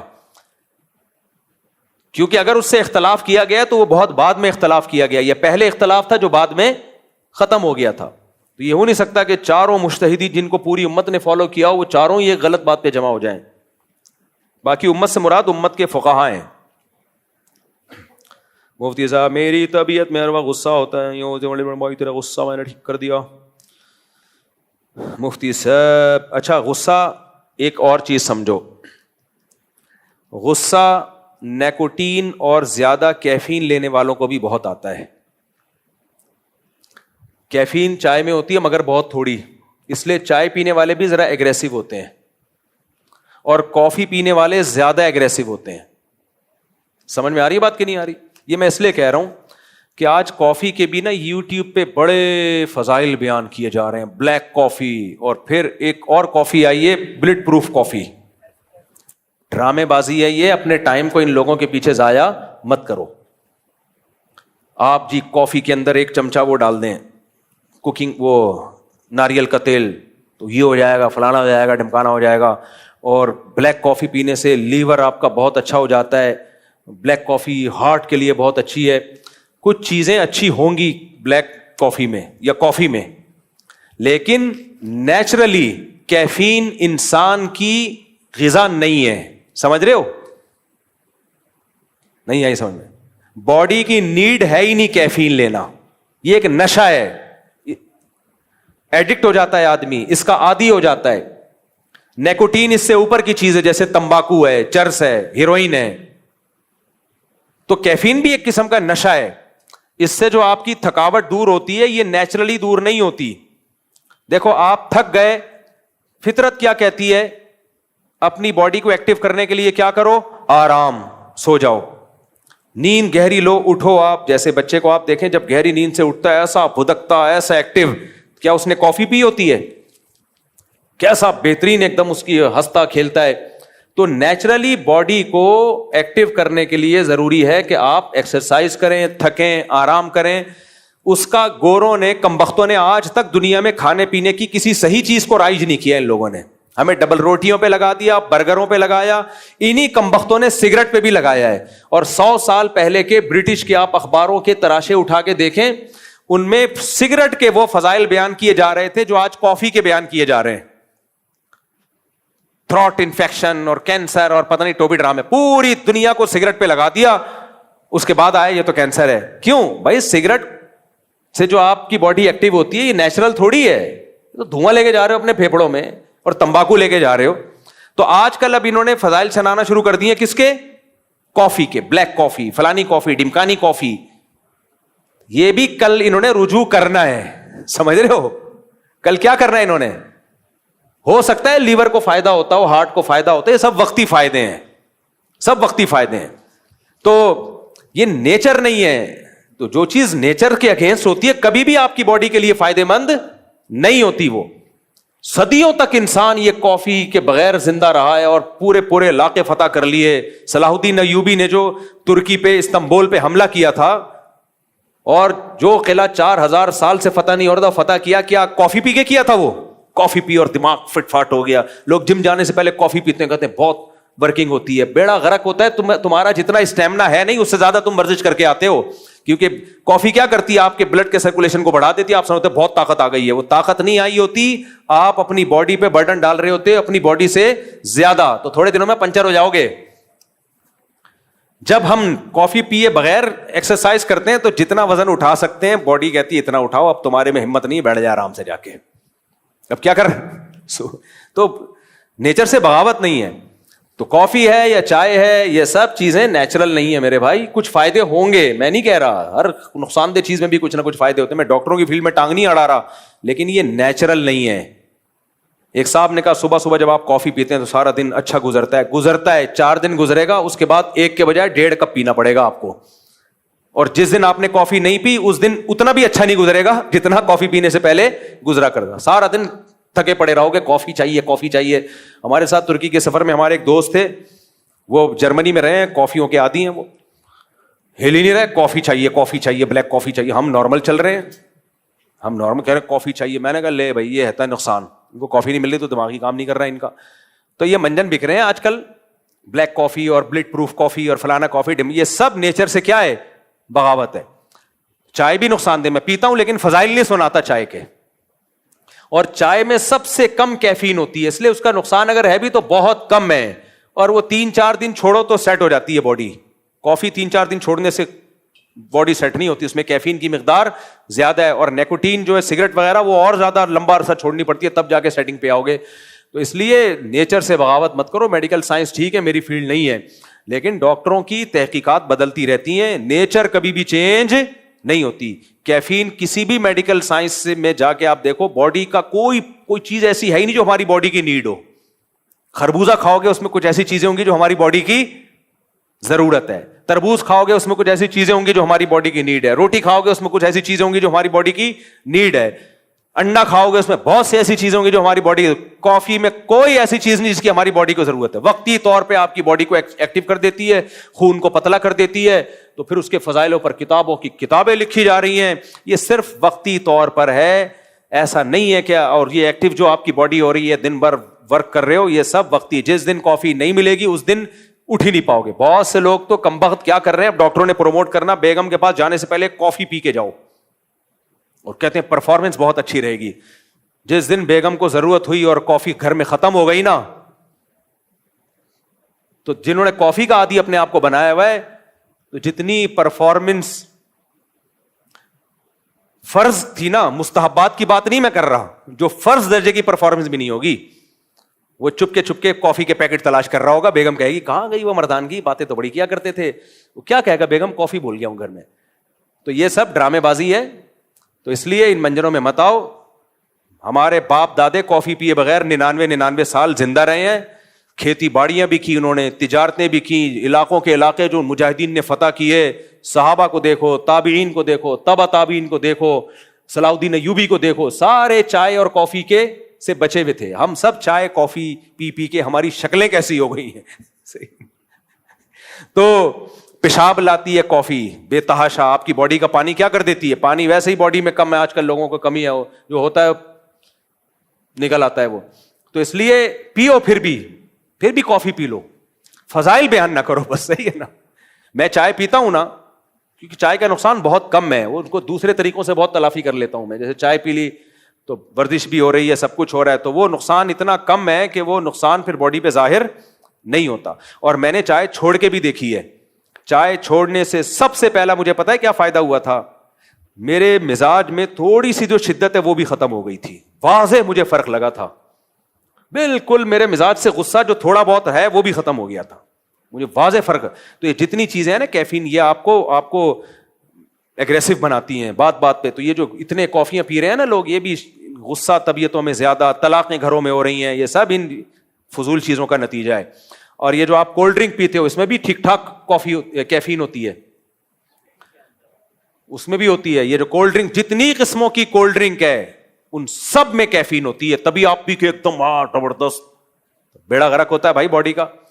اور یہ جو آپ گرین کلر کی ایک کولڈ ڈرنک آتی ہے یہ ٹھیک ہے, کہ یہ ٹھیک نہیں ہے نا, پھر اس پہ بڑے مسائل کھڑے ہوتے ہیں. اس ڈاکٹر نے بتایا کہ بچوں کو تو کسی قیمت پہ نہ پلائیں, کیونکہ اس میں کیفین کی مقدار سب سے زیادہ ہے. بچے پاگل ہو جاتے ہیں پی کے, ایک دم دیکھا پھدکتا پھر رہا ہے, وہ نیچرل نہیں ہوتا, وہ پھر ایسا تھکار کے گرے گا. تو اس لیے میرے بھائی آپ کافی بھی پئیں, ہم بھی بہت زیادہ کبھی تھکے ہوئے ہوتے ہیں, پی لیتے ہیں, 2-4 گھونٹ چڑھا لیتے ہیں, توبہ استغفار کر کے کہ اللہ کام تو اچھا نہیں کر رہا لیکن اب کیا کریں, کام کرنا ہے, امتحان کی تیاری ہے, کوئی تدریس ہے, پرچے بنانے ہیں, پرچے چیک کرنے ہیں, سفر ہے, بہت سارا بیان ہے, مجبوری میں اللہ 2-3 چھٹے لگانے دے ہمیں, ٹھیک ہے نا, توبہ استغفار. فضائل نہیں, اصل علاج ہے کہ سو جاؤ بھائی. اصل علاج کیا ہے؟ آرام کرو. تو پیو, آپ دودھ پتی بھی پیو, ہم بھی پیتے ہیں کڑک دودھ پتی, لیکن فضائل خدا کے لیے. مجھے غصہ جب آتا ہے جب ڈاکٹر ان چیزوں کو پروموٹ کرتے ہیں, تو اس سے آپ کی صحت کو فائدہ نہیں ہوگا, کافی بنانے والی کمپنیوں کی چاندنی ہوگی. اور ان چیزوں کی تحقیق میں آپ جب بہت زیادہ ڈیپ میں جائیں گے نا, بہت زیادہ ڈیپ میں, تو پتہ چلے گا کسی بڑے اسپیشلسٹ کو کسی کافی بنانے والی کمپنی نے پیسے دیے ہوئے تھے. BBC پہ ایک پوری رپورٹ شائع ہوئی تھی کہ ایک سائنٹسٹ ہے, ڈاکٹر ہے, امریکہ میں, یورپ میں, وہ چائے کے بڑے فضائل بیان کرتا ہے. جب پتہ چلا اس کی ڈیپ میں گئے نا, تو پتہ چلا کہ اس پہ کیس چل رہا ہے کہ اس نے چائے بنانے والی کمپنیوں سے پیسے کھائے ہوئے لے کے, لہذا اب چائے کے فضائل بیان کر رہا ہے. تو چائے کا نقصان پھر بھی سب سے کم ہے. اس کی بڑی دلیل یہ کہ 3-4 دن میں چھوڑو گے تو چھوٹ جائے گی, لیکن کافی میں ٹائم لگتا ہے. تو پیئیں, آپ 100 دفعہ پیئیں, آپ اپنے خرچے پہ پی رہے ہو, ہمارے خرچے پہ تھوڑی پی رہے ہو, لیکن فضائل نہ سناؤ. جیسے بہت سے لوگ سگریٹ بھی پیتے ہیں نا, پیئیں بھائی, فضائل نہ سناؤ بھائی. چلو میرے بھائی, آپ کیا پوچھ رہے ہو؟ آپ علیہ الصلوۃ والسلام خاتم الانبیاء ہیں, آپ کے خاتم الانبیاء ہونے پر عقلی دلیل پیش کریں, نقلی نہیں, تو اس کو کیا جواب دیں گے؟ آپ کے خاتم الانبیاء نہ ہونے پر نہیں, آپ خاتم الانبیاء ہیں, آخری نبی ہیں, اس پر اگر کوئی شخص عقلی دلیل مانگے کہ بھائی جیسے وہ امام صاحب کا مذہب ہے کہ اللہ تعالیٰ کو ماننے کے لیے پہاڑ, زمین, آسمان کو دیکھ کر انسان سمجھتا ہے, تو اس طرح دلیل مانگے تو کیا جواب دیں گے اس کو؟ تو اس پہ بھی دلیل دی جا سکتی ہے. عقلی دلیل یہ ہے آپ کے خاتم النبیین ہونے پر کہ نیا نبی کیوں آتا ہے جب پرانے نبی کی تعلیمات مسخ ہو جاتی ہیں. پرانے نبی کی تعلیمات, اور نیا نبی جب آئے گا جب پرانا نبی کسی قوم کے لیے ہو. تو نبی صلی اللہ علیہ وسلم جو شریعت لے کے آئے ہیں 1400 سال سے, وہ کتاب بھی محفوظ, حدیثیں بھی محفوظ, پوری سندوں کے ساتھ, راویوں کے ساتھ. اب نیا نبی کے کیا, کیوں, کس سلسلے میں حاضر ہوا ہے بھائی تو؟ صحیح ہے نا, کیوں آ رہا ہے تو؟ اور جو آیا ہے اس کی حالت تو دیکھو. مرزا غلام احمد قادیانی کہتے ہیں یہ نبی صلی اللہ علیہ وسلم کی مدد کے لیے آیا ہے. جو مدد کے لیے آیا وہ برطانیہ سے مدد لے رہا ہے, یعنی جن سے اسلام کو خطرہ تھا انہی کی بغل میں جا کے بیٹھا ہوا ہے. خلافتیں بھی ان کی اب تک برطانیہ میں, آج برٹش ہاتھ کھینچ لے تو دھڑام سے قادیانیت ختم. تو یہ تو مشاہدہ بھی تو عقلی دلیل ہوتا ہے. چلو بھائی.